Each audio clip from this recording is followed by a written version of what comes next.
Mambo ni vipi bwana, mpendwa mfuatiliaji wa channel yetu hii ya makala simulizi. Natumai kwamba kiafya mzima na unaendelea kusherehekea mwaka huu mpya. Na mimi pia vile vile namshukuru Mungu, mambo yanakwenda vizuri kwa upande wa afya na Mungu anasaidia. Bwana, karibu sana katika sehemu ya 6 ya simulizi yetu hii pendwa kabisa. Ni simulizi tamu ambayo kiukweli mimi binafsi inanipa mafunzo mengi sana, msimuliaji wako. Na kama unakumbuka vizuri, katika simulizi yetu hii katika sehemu ya 5 tulishia mahali ambapo mwanadada Kagiso alikuwa anatamani sana aweze kumpata kijana ambaye amempenda sana mwanafunzi mwenzake ambaye ni Fenyo. Kwa mujibu wa yeye, alikuwa amemtega sana Fenyo kwa njia tofauti tofauti ili aweze kumpata, lakini Fenyo alionyesha kukataa. Na pale sasa tulimuona muda ambapo alipokwenda sasa katika baada ya kuitwa, kwa sababu alifanya kuitwa na Tumi ili kusudi waweze kujadili namna gani wanaweza kumdhibiti Headmaster. Lakini baada ya kuongea kuhusu swala la Headmaster akasema naye ana jambo lake. Jambo lake akasema kwamba anahitaji Tumi aweze kumsaidia ni jinsi gani anaweza akampata Fenyo. Na pale ndipo mahali ambapo tulipokuwa tumeishia. Tukawa hatujajua sasa kwamba Tumi atamjibu vipi mwanadada Kagiso, kwamba atakubali kumrekebisha. Lakini tulikuwa na wasiwasi kwa sababu Tumi ni mtu ambaye alionekana kwamba ni mtu ana misimamo sana, ni mtu ambaye ni mwadilifu. Okay, kumbuka msikilizaji, simulizi yetu hii iko katika mazingira ya nchini Botswana, katika wilaya ya Chobe, makao makuu ya wilaya ya Chobe pale Kasane. Okay. Sasa bana, naomba tusizunguke sana, tusipite sana huko mahali ambapo tulipopita. Kama wewe ikitokea kwamba hujaipitia sehemu ya 5, basi unaweza kuiangalia kwa sababu iko hapo tayari. Mimi msimuliaji wako BHB, muda na wakati huu nipo kwa ajili ya kukupatia sehemu hii ya 6. Niko fresh kabisa kwa ajili ya kukupa simulizi hii. Ninachokuomba ni kwamba kama wewe ni mgeni katika channel hii, basi bonyeza neno ambalo limeandikwa subscribe ambalo liko chini ya video hii ili kusudi uweze kupata simulizi hii mwanzo hadi mwisho, lakini pia uweze kupata mambo mbalimbali ambayo tutakayokuwa tunakuwekea hapa kila wakati. Bana, inatosha sasa. Karibu sana, tuweze kwenda pamoja katika sehemu hii ya 6. Mimi ni BHB wa makala simulizi.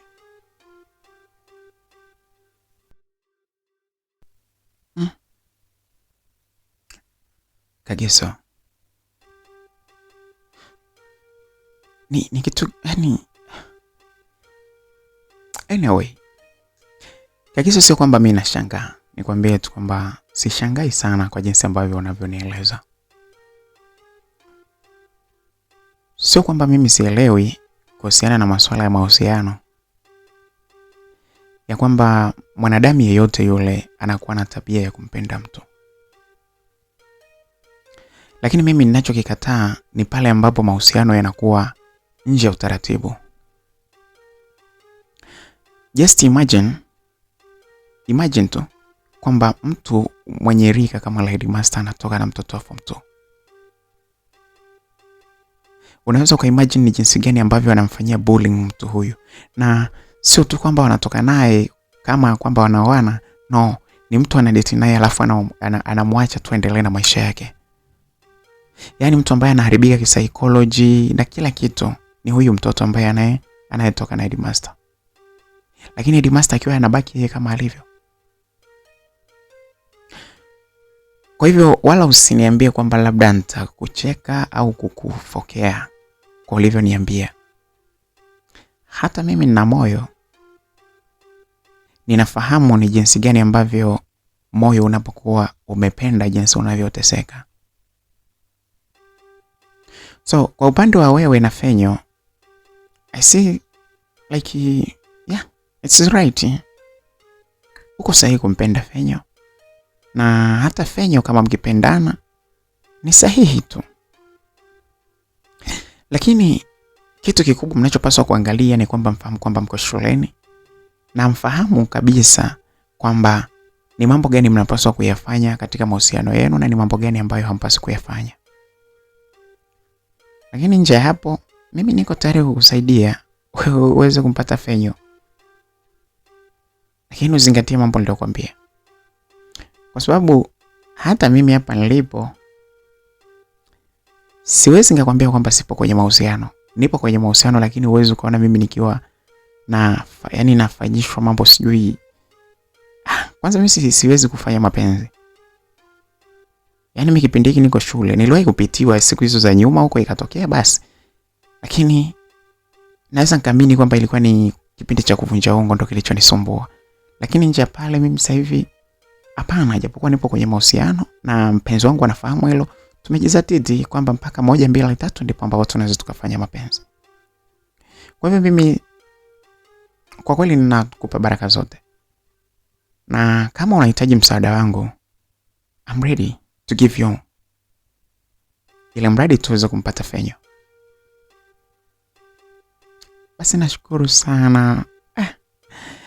Sivi hata nitafanyaje kwa sababu Fenyo jamani, mimi nimempenda jamani. Wajua Fenyo amejua sivi nisemeje, lakini amejua kuniteka sana moyo wangu. Japo sijui kwamba inakuwaje, mkifanya mapenzi inakuwaje na nini, lakini kuna namna moyo wangu unampenda sana Fenyo. Tumi kama utanisaidia kwa kweli nitaongeza upendo mkubwa sana kwako. Hilo hata usiwaze. Mimi hilo halina shida kwa sababu sisi tunasaidiana. Kitu pekee ninachokitaka kwa sasa ni kwamba uniamini kwamba nitakamilisha hilo jambo lako baada tu ya kunisaidieni nyinyi. Ili niweze kwenda, tujue ni jinsi gani tunaweza tukamdhibiti Headmaster jinsi ambavyo anavyoharibu watoto hapa shule. Sawa? Lakini mimi nafikiri tungempata Fenyo, unajua yule ni mwanaume, anaweza kawa na mawazo zaidi kwamba ni jinsi gani tunaweza tukamdhibiti Headmaster. Lakini kwa upande wetu sisi wawili, afu jambo tunafanywa na watatu sio vizuri. Let me call Fenyo. Nimpige simu alafu aje tuweze kuweka sawa. Hapana, sasa ngoja nikwambie. Twende tukakutane kule kwenye kimbweta cha Chibaga. Kile kimbweta cha Chibaga ndo watu wengi wapendi kwenda kusomea pale. Sawa, ngoja nimwambie ili aweze kuja. Baada ya dakika kadhaa, Fenyo alitoka mahali alipokuwa na kufika katika kimbweta ambacho ndipo mahali ambapo walipokuwa wamekubaliana kwamba waweze kukutana. Kwa upande wa Tumi bwana alikuwa na moyo mkubwa sana wa kuhitaji kuibadili shule. Anaibadili kwa namna gani? Ni kwa sala zima la kuhakikisha kwamba wanafunzi wote wanaoingia pale shuleni wanakuwa wanasoma kwa utulivu bila kupata matatizo yoyote kutoka kwa Headmaster ambaye alikuwa akiona chuchu tu tayari masikio na mwili wote vinasimama. Akijichanganya akiona shepu ndo kabisa anaamua kwamba afanye vyovyote vile, anakuwa tayari hata kuhonga, lakini ili mradi tuweze kupata hicho kitu. Sasa upande wa Tumi alisema ni lazima aweze kumdhibiti kabisa Headmaster ili aweze kuwasaidia wanafunzi wengine. Walifika pale katika kimbweta kile na wote watatu walikutana pale huku wakiwa wanashauriana ni namna gani ambavyo wanaweza wakamdhibiti Headmaster. Mimi labda niwaambie tu rafiki zangu. Mimi Fenyo kama Fenyo, nafikiri swala ni moja, ni bora tumfesi Headmaster moja kwa moja. Kwa sababu mimi mwenyewe hapa nilipo naumizwa kwa kweli na vitendo anavyofanya. Lakini kuna namna namuonea huruma, na feel kuna namna na feel fulani hivi, kuna huruma fulani hivi inanijia ninapowaza jinsi ambavyo anakwenda kuoza jela. Sasa moyo wangu unaniambia kwamba ni bora tunaenda kama crew yetu ya watu watatu. Tukishafika pale tutajisteti vizuri kwake. Kwanza tumuombe hata kwa njia ya barua au Tumi, unaweza ukaenda ukaongea naye kwamba kuna watu wanahitaji kuonana na wewe faragha. Ni faragha kwa sababu tunahitaji tukutane sisi watatu pamoja na headmaster peke yake. Alafu tukishaonana naye tumwambie ukweli na madhara ya kitu ambacho anachokifanya. Tukishamwambia hivyo, kama ana akili basi ataachana na hizo mambo. Lakini kama hana akili ataendelea kungangana na kusimama na jambo lake hilo la hovyo. Kweli tutaweza kweli, lakini confess kweli moja kwa moja tumwambie.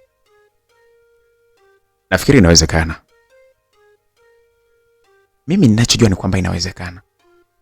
Lakini mashaka yangu yapo kwa upande wa headmaster. Kwa sababu headmaster mimi nilishamwambia.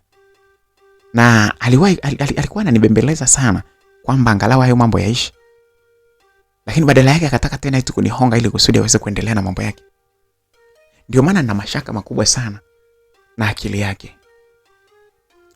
Kweli, lakini nafikiri Tumi kwa wakati huu labda tujaribu njia ya kwenda sisi watatu.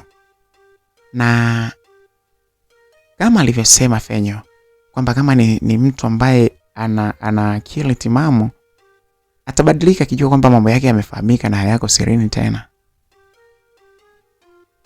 Lakini kama tukimwacha anaweza kaangamia tukiwa tunamuona. Hata hivyo kama hana, yani ni kama hivyo tu. Mimi nafikiri mimi naunga mkono hoja ya kwamba tukamuone. Sawa, hata mimi sikatai. Ndugu zangu, mimi sikatai. Twendeni, mimi hata mkiniambia sasa hivi. Hapana. Tumi inabidi uende ukamuone. Umpe, yani umueleze kwamba tunahitaji kuonana naye kama anakuja, lakini sisi tuko tayari kumfuata pia vile vile ofisini kwake na tuweze kuzungumza. Msikilizaji, walimaliza maongezi yao pale na jukumu lile lilikuwa limebakia kwa Tumi. Tumi akiwa anahitajika aende akaongea na headmaster kumueleza kwamba kuna watu ambao wanahitaji kuongea na yeye.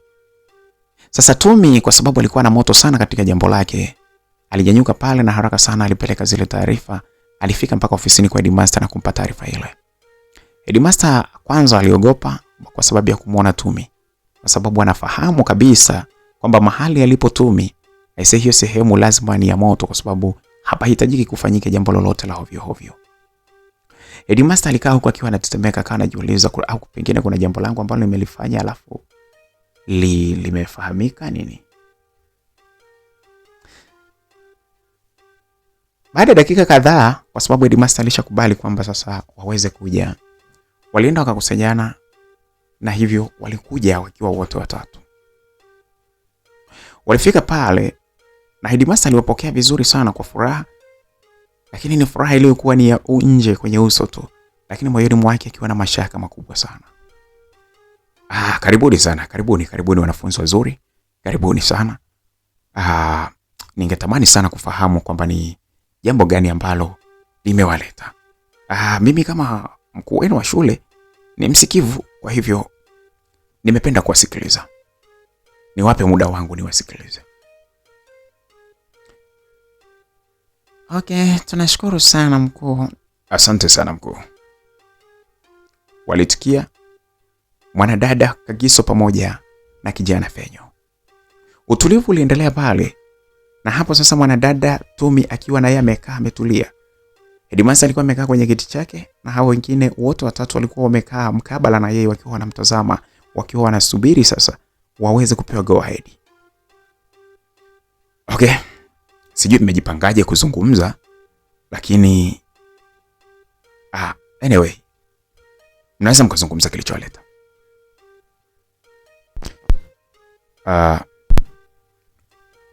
Asante sana mkuu. Mkuu, mimi kama kijana wako na sisi kama vijana wako, wanafunzi wako, kuna jambo ambalo imebidi tulifikiri na tumeona ni vizuri tu kuliongea. Sasa kama utalichukuliaje sawa, lakini inabidi tulizungumze kwa ajili ya kujenga. Naam. Nakusikiliza. Mkuu, kuna skendo nyingi sana zinaendelea hapa shuleni. Na skendo hizi ni kuhusu wewe, maisha yako wewe pamoja na wanafunzi wa kike hapa shuleni. Taarifa zimesambaa kila mahali na kwa baadhi ya watu wana ushahidi ya kwamba wewe unatoka kimapenzi na wanafunzi. Kitendo hicho ndicho ambacho kilichopelekea sasa sisi kuamua kuja kukuona sisi kama watu watatu ili kukueleza uweze kuachana na hizo tabia, kwa sababu sisi binafsi tunaamini kabisa kwamba muda wowote ule kama utaendelea na tabia hizo, muda wowote utaendelea kuwepo hapa na zaidi sana utaozea jela. Sasa katika hali ya upendo, sisi ambao ndio tunakupenda sana, tumeona tuje tukwambie, kwa sababu hatukutakii mambo mabaya, tunakutakia mambo mema mkuu. Ni hayo tu na hakuna kingine.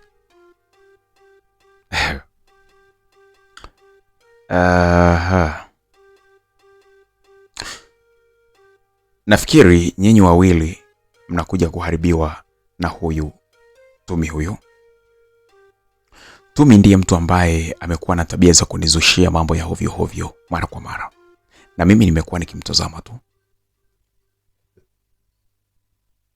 Ananizushia mambo mara kwa mara, na sasa amewaingiza na nyinyi katika kundi lake la watu wa hovyo hovyo ili kusudi tu aweze kuchanganya na nyinyi. Niwaambieni kitu nyinyi watu wawili. Fenyo wewe pamoja na binti Kagiso, kazi ambayo huyu Tumi amewaingiza, kazi aliyowapa ni kazi ngumu sana, na nawaambia kwamba ina consequences kwenu, ina matokeo tena yasiyokuwa mazuri mbele yenu. Hizo tuhuma za ajabu za kitoto hizo hazipaswi kuwa sehemu yangu. Lakini mtu anayeka kuzinjinia sijajua ni nani. Huyu Tumi sijajua, pengine kuna ndugu yake anahitaji hichi cheo changu. Pengine kuna ndugu yake anahitaji hichi cheo changu hapa, na ndio maana anaanza kutengeneza mambo ya hapa na pale, fitina ili kusudi niondoke, huyo ndugu yake aje akae. Inawezekana. Watu wengine wanafunzi wengine tunaona kama wanafunzi, lakini wana kazi maalum zingine zimewaleta hapa. Anyway, ni hilo tu au kuna lingine? Mkuu, naomba na mimi nizungumze kidogo. Mkuu, hakuna jambo lingine lililotuleta hapa. Lakini mkuu, hakuna namna ambavyo tunaweza, unaweza kukwepa kuhusiana na tuhuma hizo, kwa sababu hizo tuhuma zina ushahidi. Na hata kama kukihitajika video, ushahidi wa picha na video, tukitulia vizuri tunaweza tukazipata na ukaziona. Kitu ambacho tunachokuomba sisi ni kwamba uachane na hizo tabia, kwa sababu kwanza unajivunjia heshima yako, lakini pia tunaumia jinsi ambavyo wanafunzi wenzetu wanapoharibika. Unavyoharibu haya mambo, lazima yatakuwa na madhara. Hayawezi kukaa hivi hivi, lazima yatakuwa na madhara. Hiyo ni sehemu ya pili. Lakini kitu kingine, kwa jinsi unavyohisi kwamba Tumi huyu hapa ndo ametupa kazi, sio kweli. Hata sisi hatupendezwi kabisa na tabia zako mkuu. Headmaster sio nikwambieje, lakini tabia zako hasa kuhusu mahusiano ya kimapenzi pamoja na wanafunzi zinatia hasira sana. Kwa hivyo hakuna kwamba kazi sisi tumepewa na mtu, hapana. Ni sisi wenyewe tunajiorganize kwamba ni lazima tukuone ili tukueleze kwamba uachane na hizo tabia ili kuepukana na matatizo ambayo yanaweza kujitokeza muda wote. Tunaamini sana hii tabia haiwezi kukaa hivi alafu ukawa na usalama muda wote. Ni hayo tu. Kama ikikupendeza, basi ungeweza kuchukua hatua ya jambo hilo badala ya kukaa na kurushia mtu mwingine kwamba sijui nini na nini. Inabidi uyatatue hayo mambo. Hayo maneno yote unayoongea yanaonyesha kabisa kwamba hii ni script iliyochorwa na Tumi. Tumi yuko hapa kwa sababu hata unapozungumza masuala ya video ndio hayo ambapo alishawahi kuhisi kwamba alishawahi kudanganya mpaka watu ninaowaheshimu sana katika uongozi wa shule. akawadanganya kwamba anazo video na kadhalika, mwisho wa siku akapotelea hewani.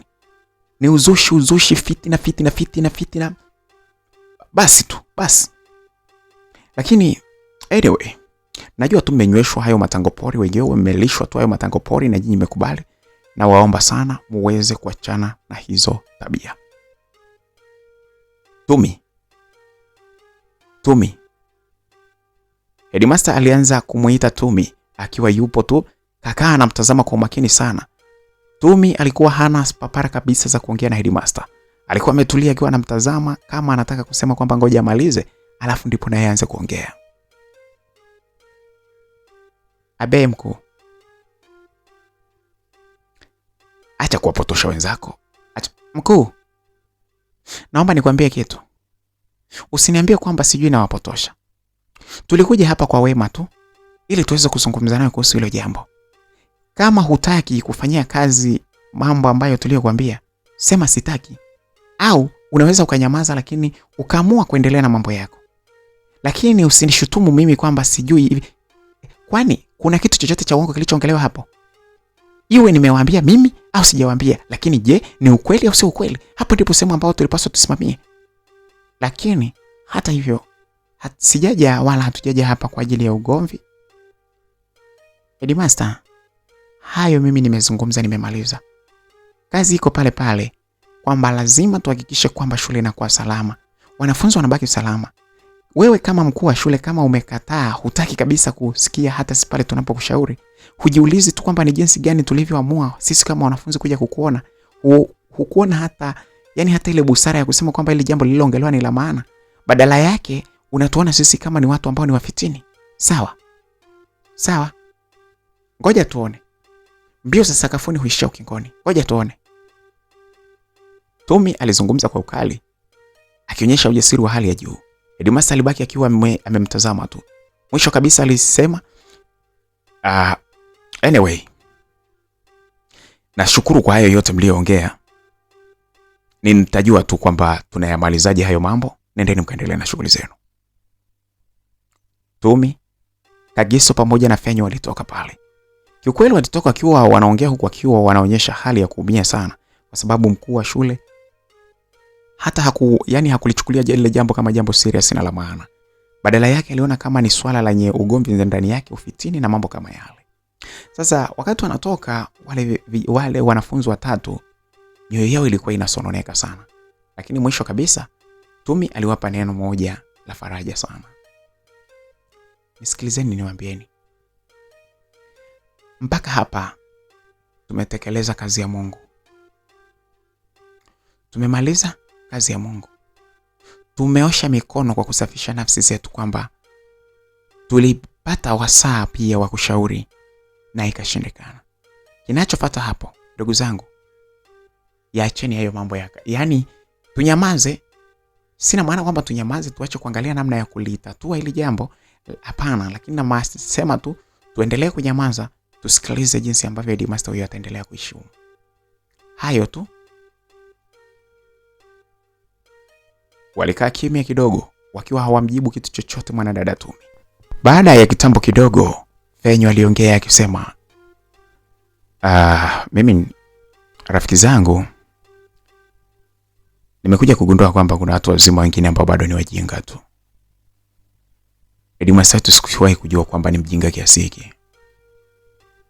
Sisi tunakuja ofisini kwa ajili ya kumsaidia yeye, alafu yeye anatuona sisi kama wafitini.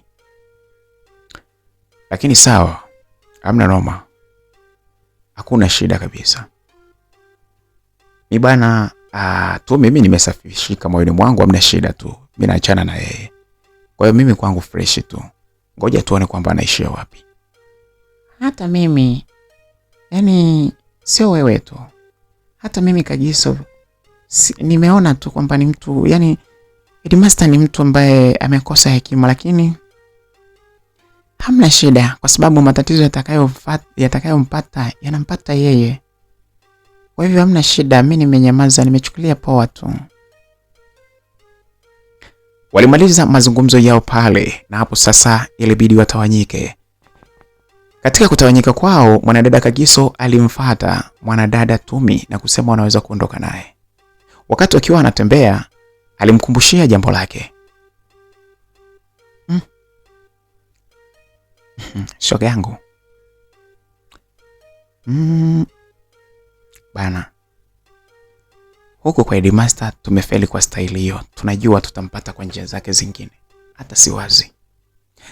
Lakini bana shoga yangu, kama nilivyokuambia, na uliniambia kwamba tukitoka huko kwa Headmaster utanieleza utaratibu jinsi gani naweza nikampata Fenyo. Fenyo anautesa sana moyo wangu, hata jinsi ambavyo tulivyokuwa naye pale. Yaani hata nikitazama midomo yake jinsi anavyoongea natamani sio, najisikiaje yani. Naomba nisaidie bwana niweze kumpata Fenyo. Utakuwa rafiki yangu sana zaidi.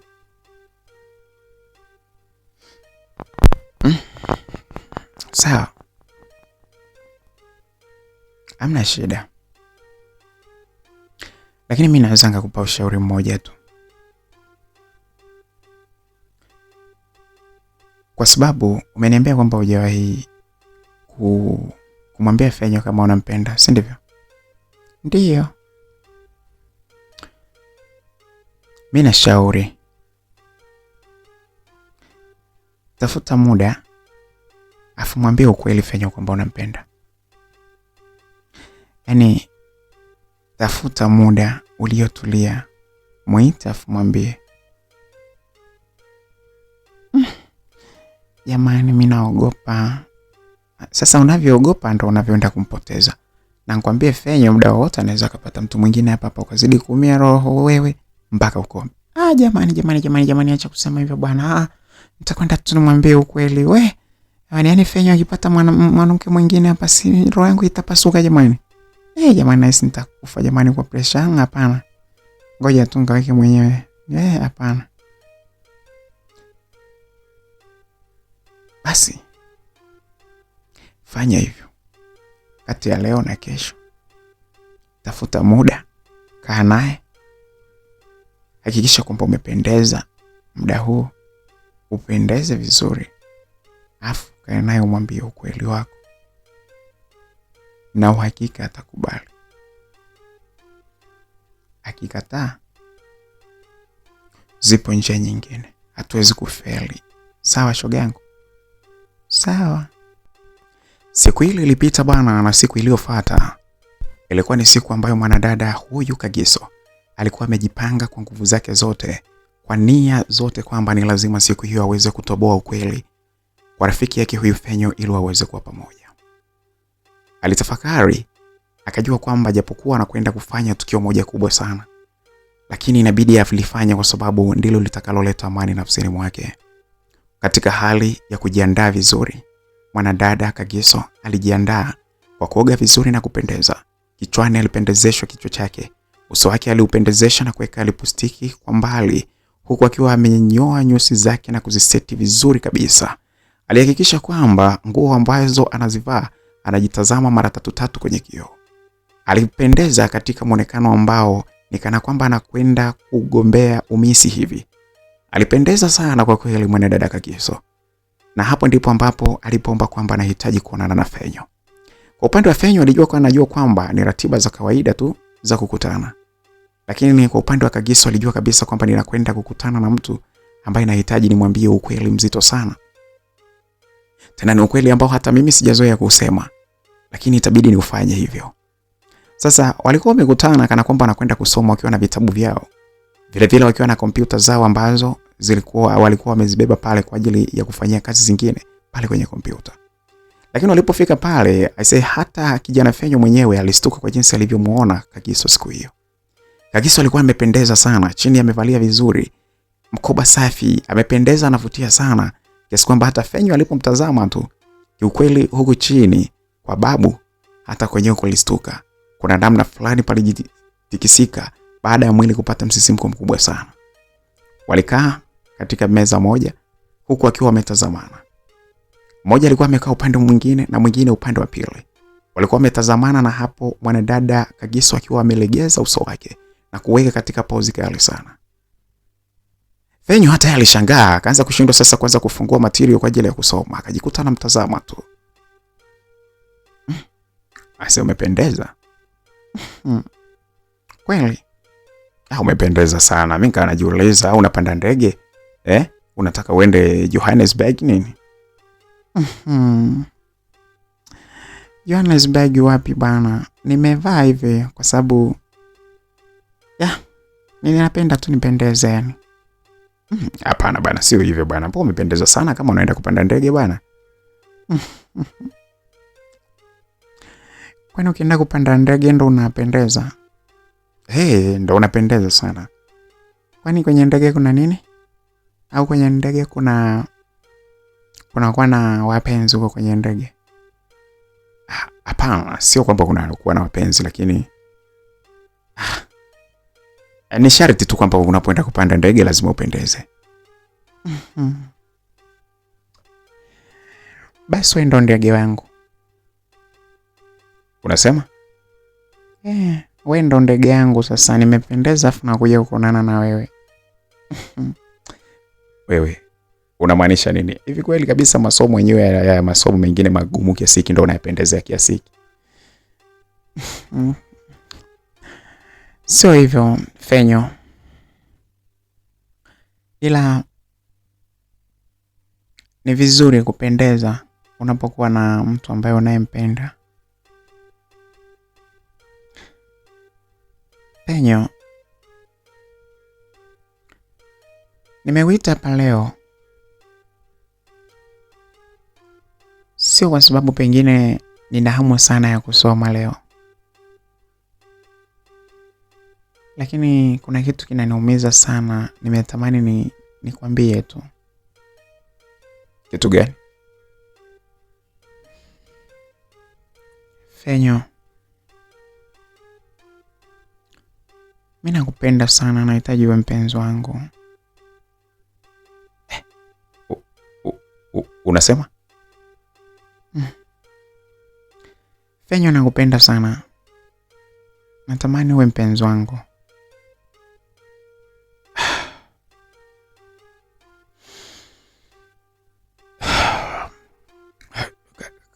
Kagiso, umeanza kuwa mwigizaji sasa hivi. Kwa nini? Sielewi, yani nani au kuna mtu ameshika kamera kule sasa ndo anatushuti sisi au? Fenyo, sipo kwenye maigizo. Nipo kwenye uhalisia kwamba natamani sana uwe mpenzi wangu. Nimetafakari sana na nimeona mtu pekee ambaye naweza kuwa naye na tukakaa kwa utulivu ni wewe. Moyo wangu umekupenda sana Fenyo. Toka day one ulivyonionea huruma mpaka siku zilivyoenda kunifundisha hesabu mpaka sasa hivi na mimi najiona niko vizuri. Itoshe kusema tu bana, mkusanyiko wa mambo yote ambayo unayonitendea umenifanya mimi nikupende sana. Na sitamani upendo upitie tu juu kama upepo au moshi. Lakini natamani upendo utafsiri jambo fulani mbeleni.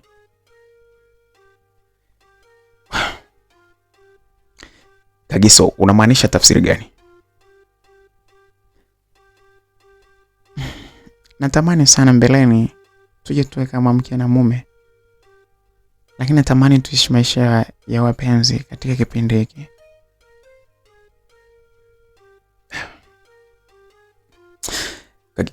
Kagiso, mimi nafikiri kwamba sijui ni kujibuje, nafikiri pengine uko kwenye maigizo, lakini pia anyway labda tu bana, kwa sababu mimi sielewi sana, lakini nikujibu kwamba kumbuka tu msimamo ambao tuliokuwa tumeweka siku zote kwamba mimi nakaa bila mpenzi.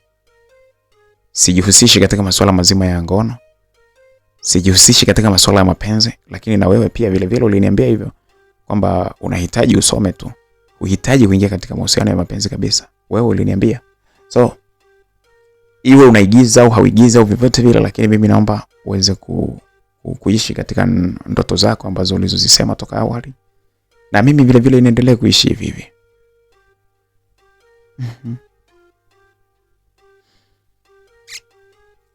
Lakini kumbuka kwamba uliniambia kwamba hutanitupa na utahakikisha kwamba nakuwa na furaha muda wote. Majibu yako yanaonyesha kwamba siwezi kuwa na furaha tena kuanzia siku hii ya leo. Siku zangu za furaha zilishapita. Na vilivyosababisha siku zangu za furaha zipite ni baada ya moyo wangu kukuangukia na kukupenda wewe, alafu nikawa nashindwa kukwambia. Nilitegemea sana kwamba unaweza kuirejesha furaha yangu, lakini naona umeamua kuipoteza furaha yangu milele. Lakini naomba nikwambie kitu kwamba siwezi kuishi bila kuwa na wewe. Sasa hivi hata nikitaka kusoma nashindwa kwa sababu na kufikiri wewe zaidi kuliko vitu ambavyo napaswa nivisome. Ikikupendeza naomba nikabidhi moyo wako, ili kusudi na mimi mambo yangu mengine yaweze kwenda vizuri. Nakuomba sana, naomba sana Fenyo. Naomba usinikatalie jamani Fenyo, nakuomba sana, nakupenda.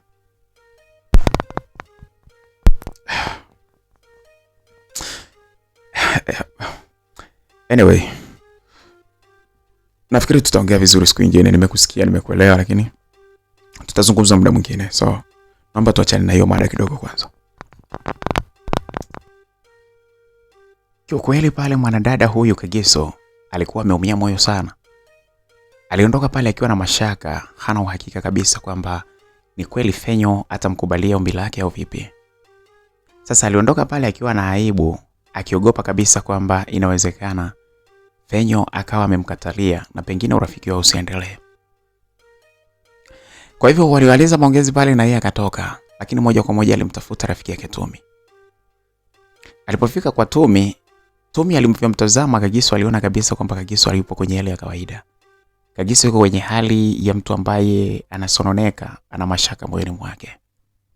Tumi alikumbuka ahadi ambayo aliyompa mwanadada Kagiso kwamba atahakikisha kwamba kila wakati anakuwa na furaha. Kagiso, vipi shoga yangu, mbona hivyo?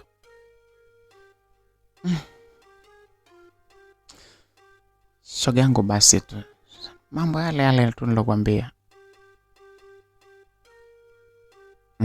Hebu niambie. Unataka kuniambia kwamba mambo hayajatiki au?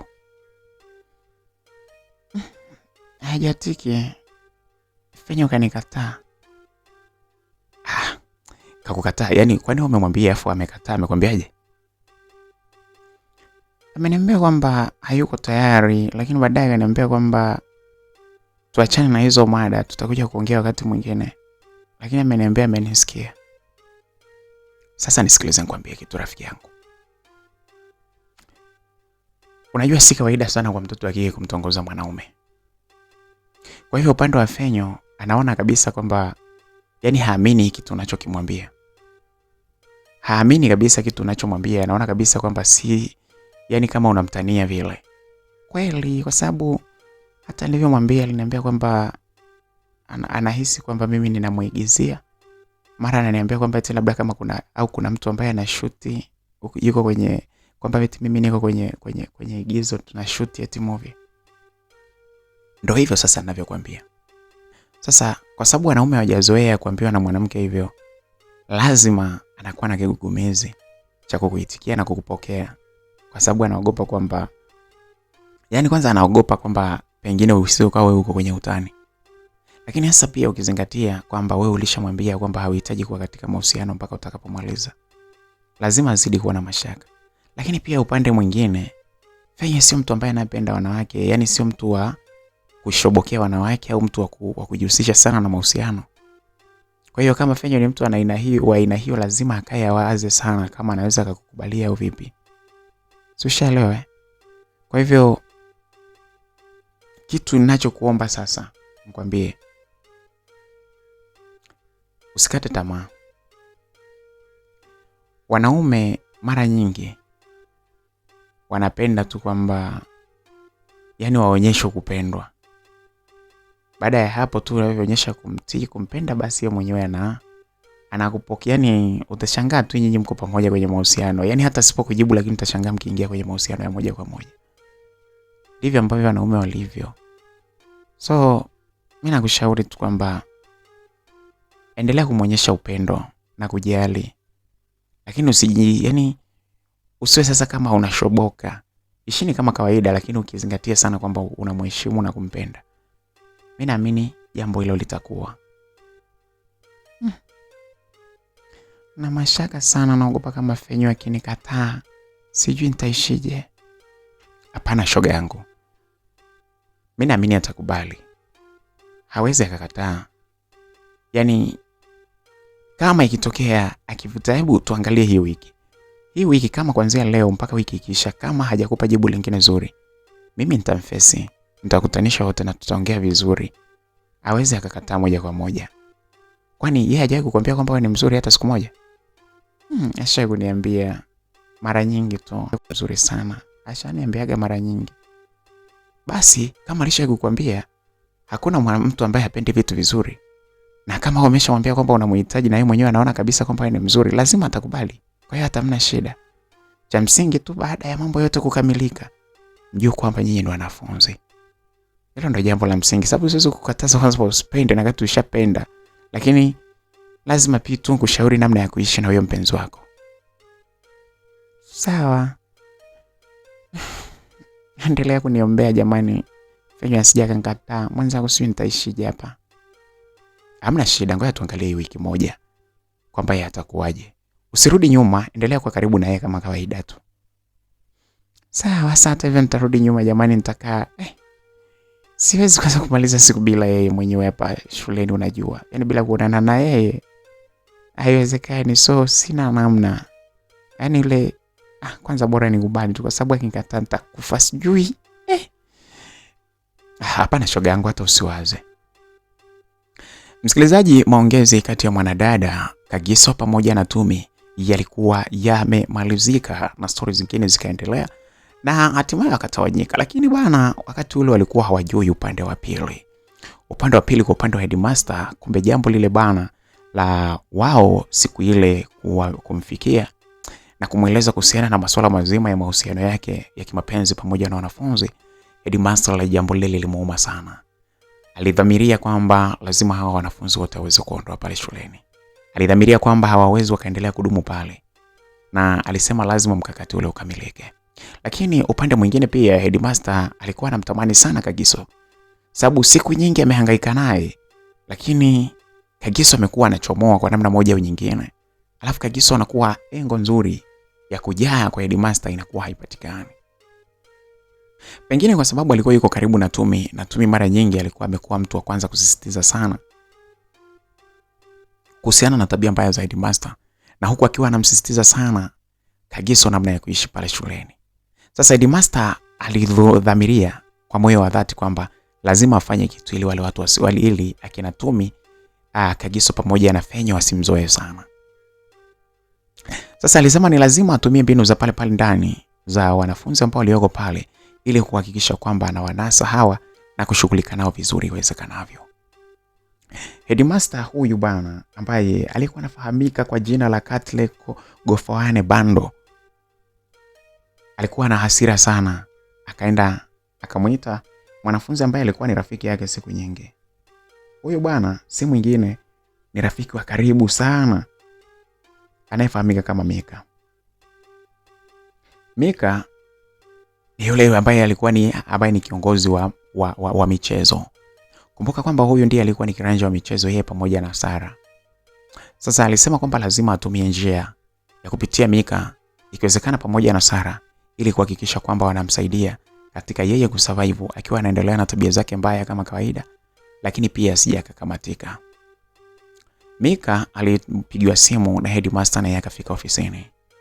Na pale sasa ndipo Headmaster alipomueleza Mika kuhusiana na jambo zima lile ambalo akina Tumi walifika pale kumueleza.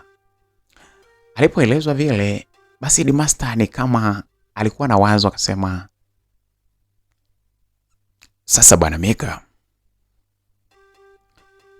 ninachohitaji mimi ni kitu kimoja. Ninahitaji hawa watu tuweze kuwaondoa, wasiwepo hapa shuleni kabisa.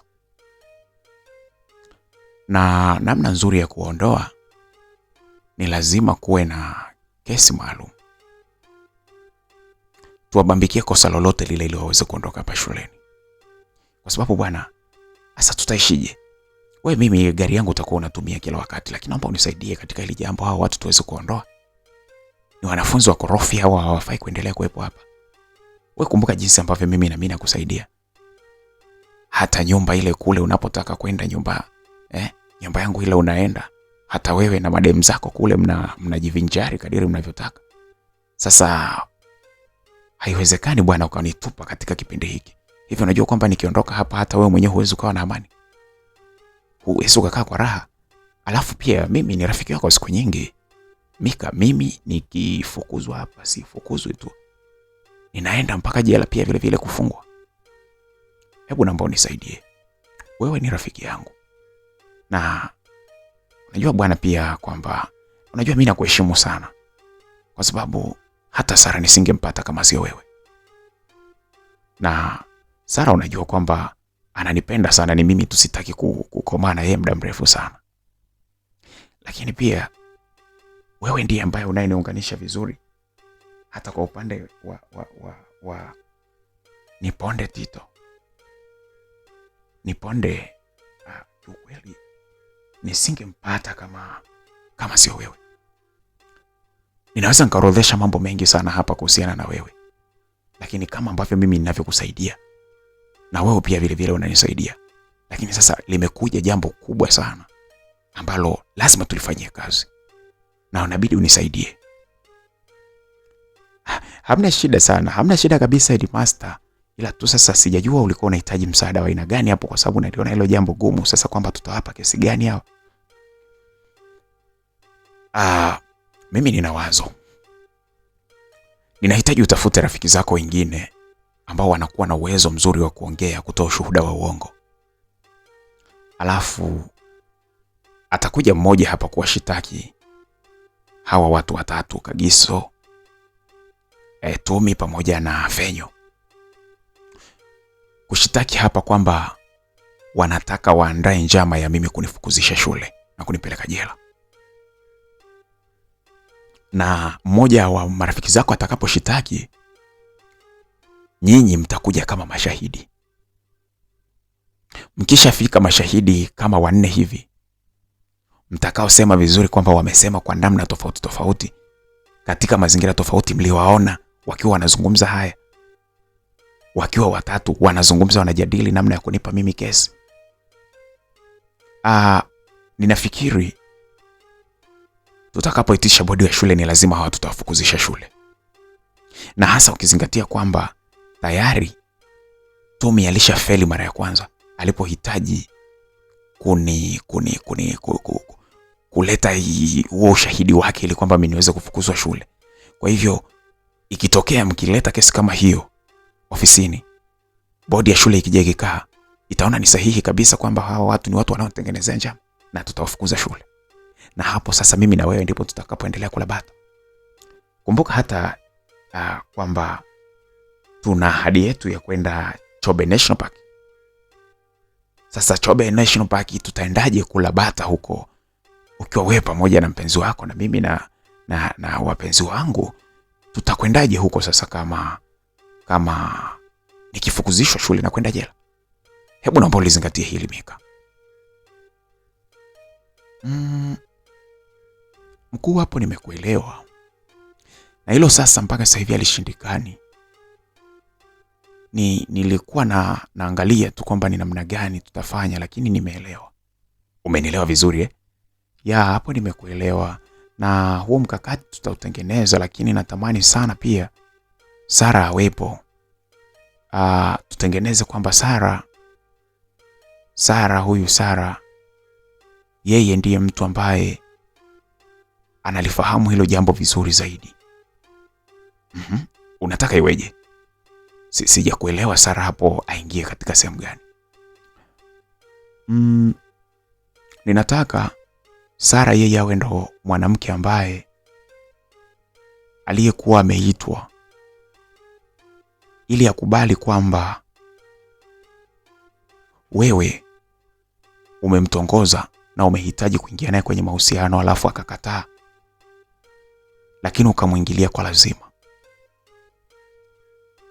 Alafu Sara akishasema kwamba yeye ni kweli wewe ulifanya hivyo, ule ushahidi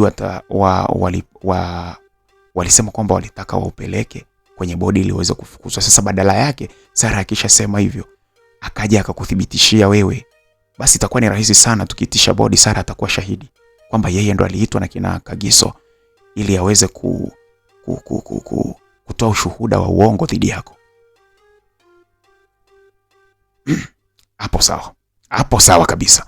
Hapo umezungumza vizuri. Sasa nenda ukatafute sasa na mashahidi wengine ambao walioona swala hilo, ili haraka sana akisha kuja kushitaki huyu Sara, na Sara ndiyo najua haya yule ni mpenzi wangu, aweze kukataa. Akisha kubali hilo jambo, basi itakuwa ni rahisi sana kuwamaliza hawa. Tuwafukuze hapa, tuendelee kula bata, tuishi maisha yetu.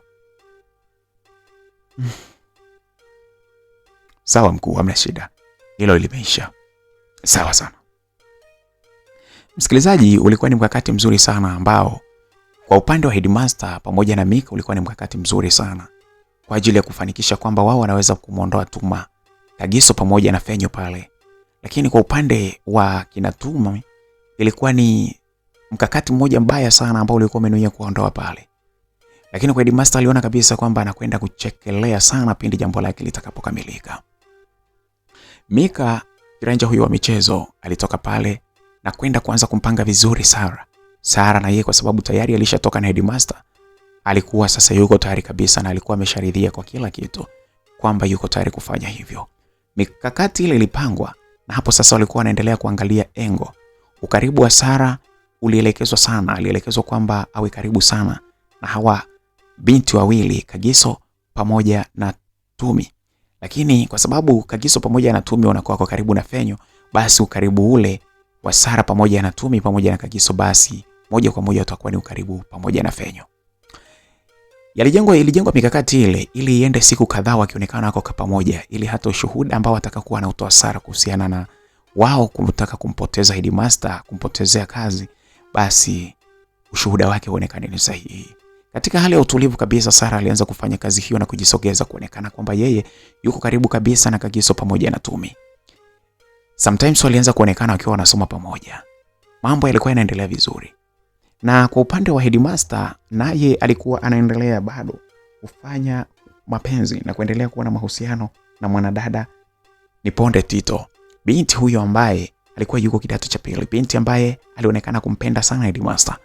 Na Headmaster alionyesha kumkubali sana kuliko wanafunzi wengi ambao waliokuwa wanatoka nao. Siku zilikuwa zinazidi kusonga mbele. Hapo mkakati wa Headmaster ukiwa umekubalika vizuri sana. Katikati ya siku hizo ndicho kipindi ambacho Fenyo naye siku moja baada ya wiki moja kuisha alikutana na mwanadada Kagiso, na hapo sasa alisema ni wakati wa kumjibu. Ilikuwa ni siku ya Ijumaa, siku ambapo sasa mwanadada huyo Kagiso alipoitwa na Fenyo na kuelezwa kwamba anahitaji wazungumze. Kamoyo kama mwanadada huyu Kagiso kalikuwa kanaenda spidi sana, kakiwaza kwamba ni kitu gani ambacho Fenyo anataka kukisema. Alikuwa akiogopa sana kwamba Fenyo asije akasema kwamba hahitaji mahusiano na yeye. Kamoyo kalikuwa kanaenda mbio. Lakini cha ajabu ni kwamba alipokutana na Fenyo akamweleza, "Mbona una mashaka sana?" "Lazima niwe na mashaka bana. Wewe ungekosa mashaka?" "Ondoa mashaka kabisa. Sioni sababu ya wewe kukaa na mashaka na wakati uko na mtu ambaye umemwambia unampenda." "Na hayo ndio mashaka yangu zaidi. Bora ingekuwa hata sikupendi. Lakini kwa sababu nakupenda ndio mashaka yangu makubwa zaidi."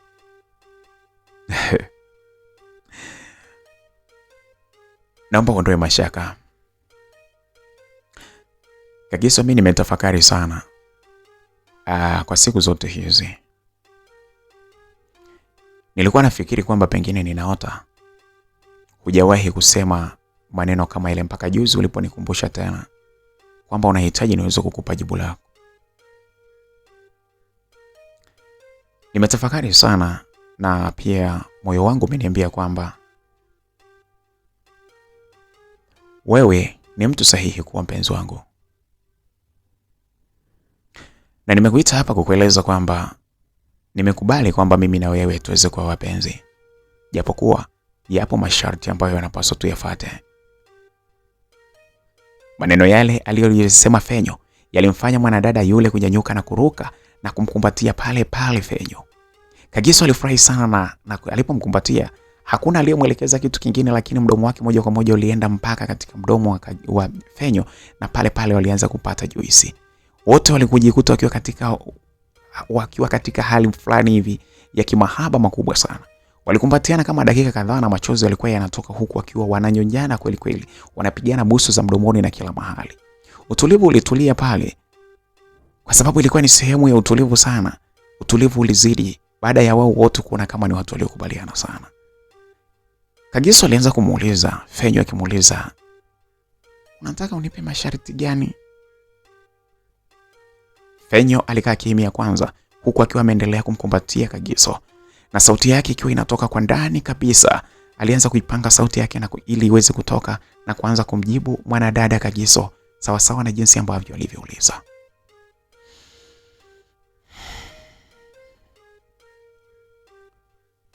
"Naomba tuachane kwanza." Waliachiana wawili hawa na hapo sasa wakakaa wakiwa wanatazamana mkabala.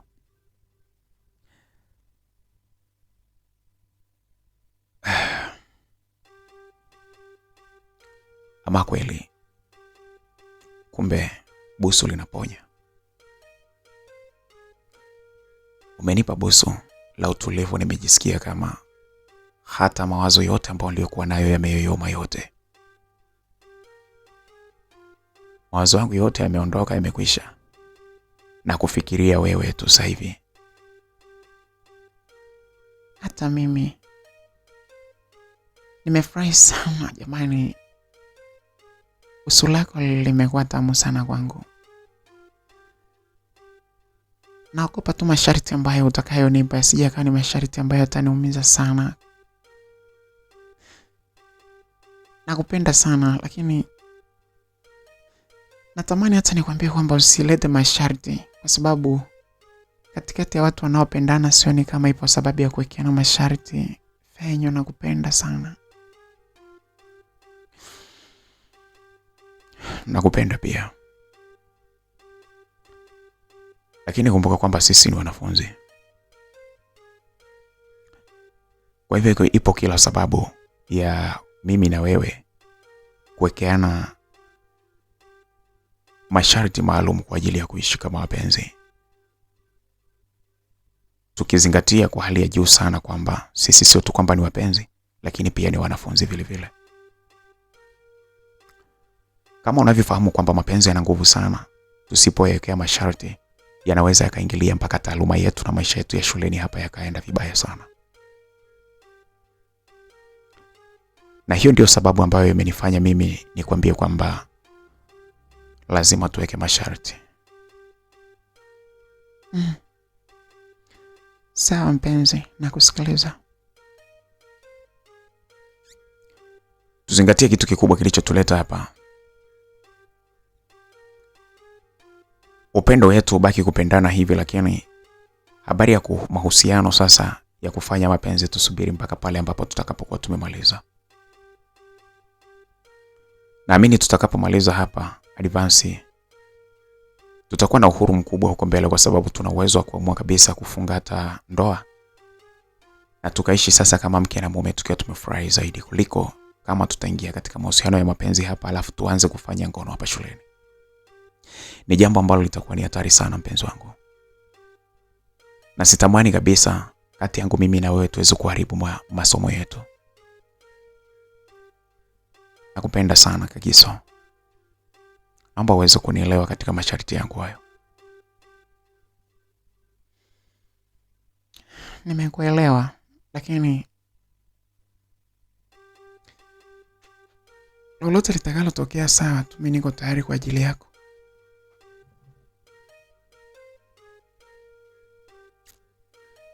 Niko tayari kupoteza vyote ila sio kukupoteza wewe.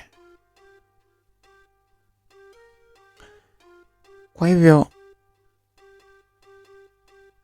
mimi nimekusikia, lakini nasema tu kwamba upendo kati yangu mimi pamoja na mimi na wewe, upendo wetu ndio utakaoamua kwamba ni nini tufanye na kipi tusifanye.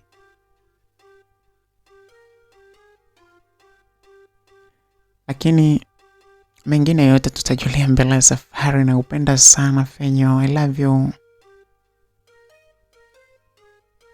Wawili hawa waliendeleza stories za hapa na pale za kuonyesha kwamba wanapendana, na kuanzia wakati huo Fenyo pamoja na Kagiso walikuwa tayari wao ni mtu na mpenzi wake. Siku bana zilisogea huku akiwa wanaonyesha mapenzi moto sana. Na hapo mwanadada huyu Kagiso akiwa anamshukuru sana Tumi, akimwambia kwamba ushauri wake ulikuwa umefanya kazi vizuri. Waliishi kwa furaha sana, na hapo sasa wakiwa wanaonyeshana kila aina ya upendo, kulishana na kila kitu, japokuwa yalikuwa inafanywa wakati mwingine kwa uficho ili kuhakikisha kwamba asije akaleta matatizo shuleni. Lakini kwa sababu ya aina ya shule ile, kwa sehemu kubwa walikuwa wanaenjoy kwa pamoja. Japokuwa kipindi chote ambapo wao pale shuleni, kwa muda wote ule hawakuhitaji sana kukutana kimwili. Kila mmoja alikuwa anamdhibiti mwenzake.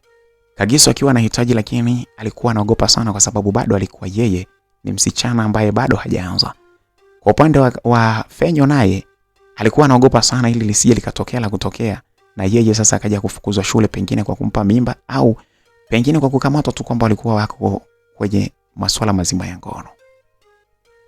Siku nazo zilizidi kwenda, na kwa upande wa pili Headmaster pamoja na Mika, Sara pamoja na kikundi cha kihalifu kile ambacho kilikuwa kimepanga mikakati kwa ajili ya kuwafukuzisha shule wadada hawa akina Kagiso pamoja na Tumi. Kikosi kile cha kihalifu kilikuwa nacho kina mkakati mzito sana, na mkakati kwa asilimia kubwa ulikuwa umeshasukwa na umekamilika kwa asilimia 100.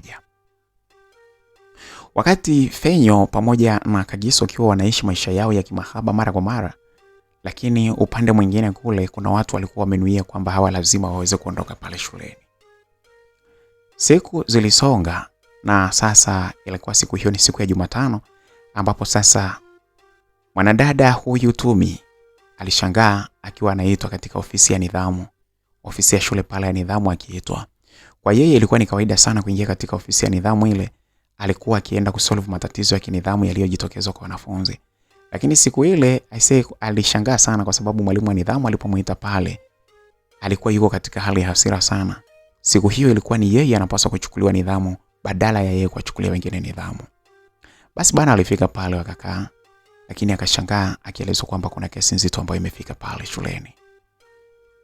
Alipouliza ni kesi gani, alielezwa kwamba kuna tuhuma nzito ambazo zimeletwa kwa pale zinamhusu yeye pamoja na Kagiso pamoja na Fenyo. Tuhuma hizo zenyewe ni kuhusiana na wao kuhitaji kumfukuzisha Headmaster shule na kumpeleka jela kwa sababu za kumtuhumu kuhusiana na masuala ya ngono. Tumi alishangaa sana. Alianza kuongea pale akikataa, lakini mwalimu wa nidhamu alikuwa mkali sana, akamwambia tena, sikiliza usibishe kwa sababu taarifa zako zipo zote huku. Subiri tu hili jambo tunalikamilisha kwa Headmaster, afahamu vizuri hili jambo, alafu tutajua hatua gani zingine zinachukuliwa. Tumi alishangaa sana na alielezwa kwamba ushahidi upo ulioandikwa katika maelezo kabisa. Maelezo yale yalikuwa wamekaa akina Mika pamoja na Sara na kikundi chao cha watu ambao waliokuwa ni mashuhuda, waliokuwa ni mashahidi sasa wa uongo waliokuwa wameandaliwa. Wakaandaa uongo vizuri, wakauandika na kuwasilisha kwenye ofisi ya nidhamu, huku wakisema wako tayari kusimama mbele ya Headmaster kutoa ushahidi ule, na pahali popote ambapo watakapohitajika kutoa ushahidi ule wakasema wangekuwa tayari. Msikilizaji, mwalimu wa nidhamu alipeleka lile jambo moja kwa moja kwa Headmaster, na alikawa sasa Headmaster ni kana kwamba Headmaster alikuwa halijui, eti naye akawa anashangaa. Na baadaye akaonyesha kukasirika sana akisema kwamba lazima hao watu wachukuliwe hatua. Kikao cha shule, walimu pale walikaa wakajadili lile jambo, wakaona kwamba akina Sara akina Sara hoja zao za msingi, na kwa upande wa Fenyo kwa kweli hawastahili kuwepo pale shuleni. Maamuzi yale ya walimu yalisema sasa kinachofuata ni kuita bodi ya shule ili bodi ya shule iweze kufanya kikao chake. Sasa moja kwa moja hatua za kinidhamu ziweze kuchukuliwa kwa wanafunzi hawa. Jambo lile liliwaumiza sana Fenyo kwa sababu na wao waliitwa pale kwenye kikao kile cha walimu. Baada ya walimu kujadili, waliitwa pale, wakashangaa ushahidi uliokuwa umesomwa pale ukiwa umenyooka japokuwa ni wa uongo. Kagiso, Fenyo pamoja na mwanadada Tumi walikaa kwenye hali ya mashaka. Walijikuta wakiwa wanalia na kupoteza matumaini kabisa. Fenyo alikuwa anajiuliza sasa kwamba ni nini kinakwenda kutokea.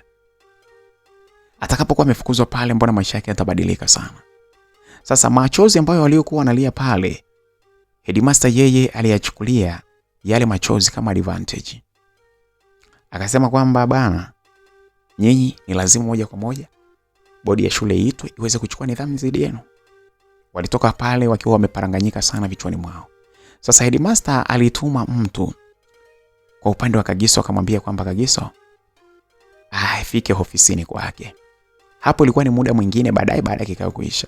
Kagiso alipofika pale, Headmaster sasa alitaka kutumia madhaifu yale kwa ajili tu ya kuhakikisha kwamba anampata sasa Kagiso na hawa wengine akawashughulika nao vizuri.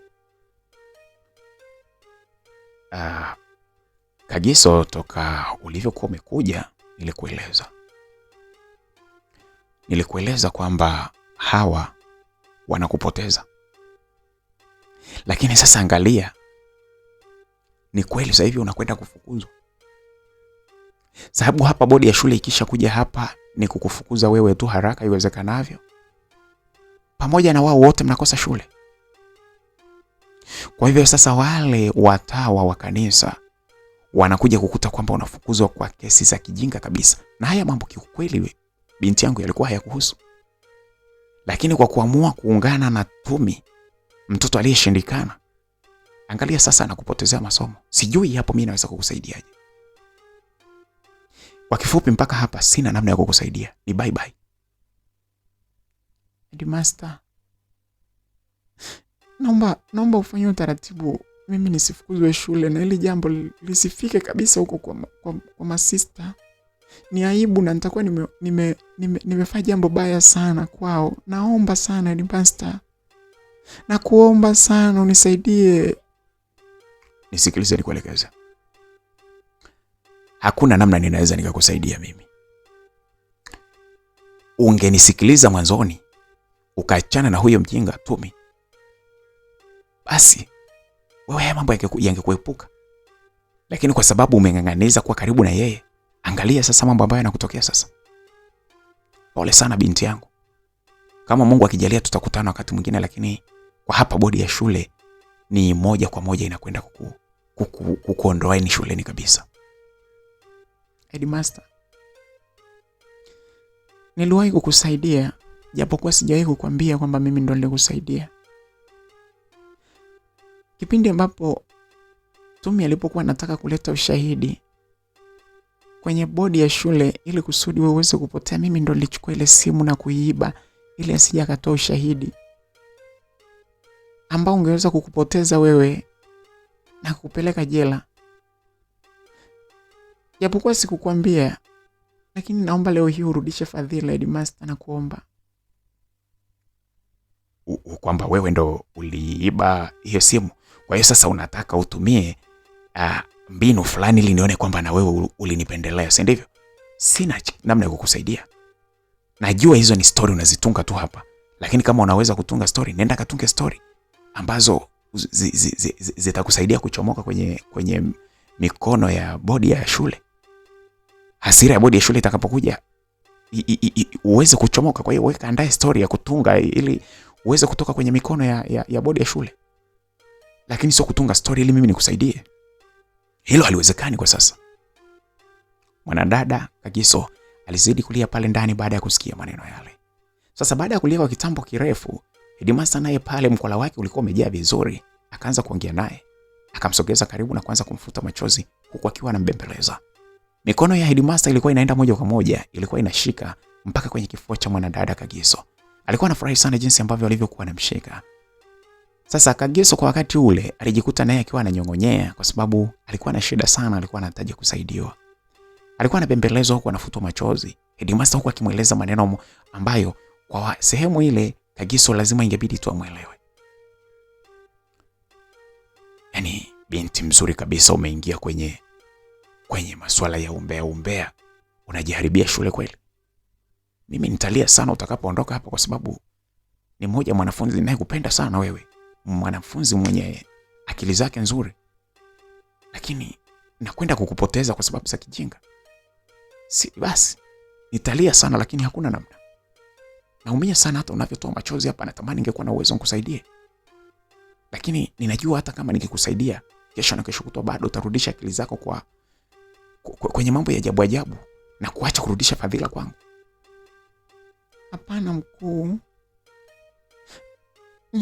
Na kuahidi utakuwa rafiki yangu siku zote. Sitokubali kuingia kwenye majaribu tena na kuomba, lakini sisi hatujawahi kukaa kuweka mjadala wowote ule ili sisi tuweze kukufukuzisha. Hatujawahi hata siku moja. Nisikilize nikwambie. Hayo mambo kama unaendelea kubishana nayo hapa, niache bodi ya ligi. Bodi ya shule iamue ni nini ambacho unapaswa kuchukuliwa wewe. Mimi naongea na wewe, ongea na kama ukiongea na mimi vizuri uweze kutulia. Niangalie namna ambavyo naweza nikakubakisha japo wewe. Lakini hao wengine sioni kabisa kama kuna uwezekano wowote ule ambao wanaweza wakabaki hapa. Sioni namna. Na kama ukihitaji mbaki wote, basi mtaondoka wote. Kama ukihitaji mbaki wote, mtaondoka wote. Mimi nataka niangalie namna ambayo naweza nikakuchomoa ukaweza kubaki wewe, hata kama wao wataondoka. Maneno yale yalimfanya sasa mwanadada Kagiso kuingiwa na tamaa ya kuendelea kubaki pale shuleni, akiona kabisa kwamba yeye hata akirudi kule kwa masista na yeye akaonekana kwamba ameshindwa kusimamia masuala ya shule, ameanza kufuata mambo mengine, hasa ukizingatia kwamba wazazi wake walishafariki. Ni jambo ambalo litamuumiza sana. Aliamua sasa kunywea na kumwambia headmaster kwamba yuko tayari kumsikiliza headmaster anachosema ili kusudi aweze kubaki pale shuleni. Basi headmaster pale alijichukulia maujiko sana, akaendelea kumshikashika na kuanza kumpigia pusu Kagiso pale ndani. Kagiso alimkumbuka sana Fenyo, jinsi ambavyo anavyompenda. Moyo wake ulikuwa unaumia sana, akiwaza kwamba sasa Fenyo anafukuzwa shule baada tu ya bodi ya shule kukaa. Moyo wake ulikuwa unamuuma, lakini alikuwa hana la kufanya. Kwa upande wa headmaster ndipo ambapo alikuwa anazidi kumshika mpaka maeneo ya siri, na huku Kagiso akishindwa kabisa kumkataza moja kwa moja kwa sababu alikuwa na shida kubwa sana. Headmaster alichezea mwili wa Kagiso kwa kila namna alivyokuwa anataka pale. Na kuanzia pale akamwambia kwamba bana, wewe huwezi kuondoka. Nitafanya mbinu yoyote ili uweze kutoka. Na hata yale maandishi ambayo yamekwisha kuandikwa, mimi nitajua ni namna gani tunafanya ili mradi wenzako wataingia hatiani, lakini wewe ni kuchomoa. Kwa Kagiso aliona kama anapewa msaada. Lakini aliona pia kwamba anakwenda kupata jambo zito sana la kumpoteza kijana anayempenda sana Fenyo. Anakwenda kumpoteza pale shuleni. Sasa alijikuta akiwa hajapenda sana kabisa kufanywa vile na headmaster. Lakini sasa alikuwa anaogopa sana kwamba akirudi kule kwa masista itakuwaje. Inawezekana na masista wakamkataa kwamba hawahitaji kuendelea kukaa na yeye pale. Na hivyo sasa angerudi kwenye mikono ya shangazi yake ile ambayo ni mikono hatari sana. Angeona kabisa kwamba anakwenda kupata matatizo. Kwa hiyo ilibidi atulie, japo moyo ulikuwa unamuuma sana. Alikuwa anaona unamsaliti Fenyo. Machozi yalikuwa yanamtoka sana. Lakini akasema Mungu yupo. Atasaidia tu, ni kwamba ni jinsi gani watu wanaweza wakatoka. Msikilizaji, mwanadada Kagiso alitoka pale, na pale headmaster aliagiza rafiki zake hawa wahuni wenzake akina Mika waweze kubadilisha maelezo yale vizuri. Waandae maelezo ambayo yatamfanya Kagiso asiweze kuingia kwa hatiani. Ilikuwa ni kazi rahisi sana kwa sababu ni uongo ambao walioandaa wao. Waliangalia namna ambayo wanaiseti vizuri ili kuweza kumtoa mwanadada Kagiso pale. Kweli bwana, bodi ya shule ilipoitwa, siku 3 baadaye kikao kiliitwa pale. Na kilipoitwa, wale ambao waliokuwa wameshitaki mwanzoni walitoa ushuhuda ambao uliotoa mwanya ili kusudi mwanadada Kagiso yeye asiingie kwenye 18 za bodi ya shule. Tumi pamoja na Fenyo walijitahidi sana kujitetea. Fenyo akiwa amechanganyikiwa sana kwa sababu ni mtu ambaye alikuwa amepewa ufadhili kusoma pale shuleni. Moyo wake ulikuwa umeumia sana, lakini kulikuwa hakuna namna. Alijitahidi sana kutoa ushuhuda kwamba yani akipingana kabisa na ushahidi ambao uliotolewa kwamba walikuwa wanataka kumfukuzisha headmaster pale. Alijitahidi sana kwa kila namna, lakini ushawishi wake ulifeli kabisa mbele ya bodi ya shule. Pale sasa wazazi wao waliitwa na kukabidhiwa watoto ambao sasa ni Fenyo pamoja na mwanadada Tumi. Tumi kabla hajatoka pale aliongea kwa sauti kubwa sana ya ujasiri pale ndani.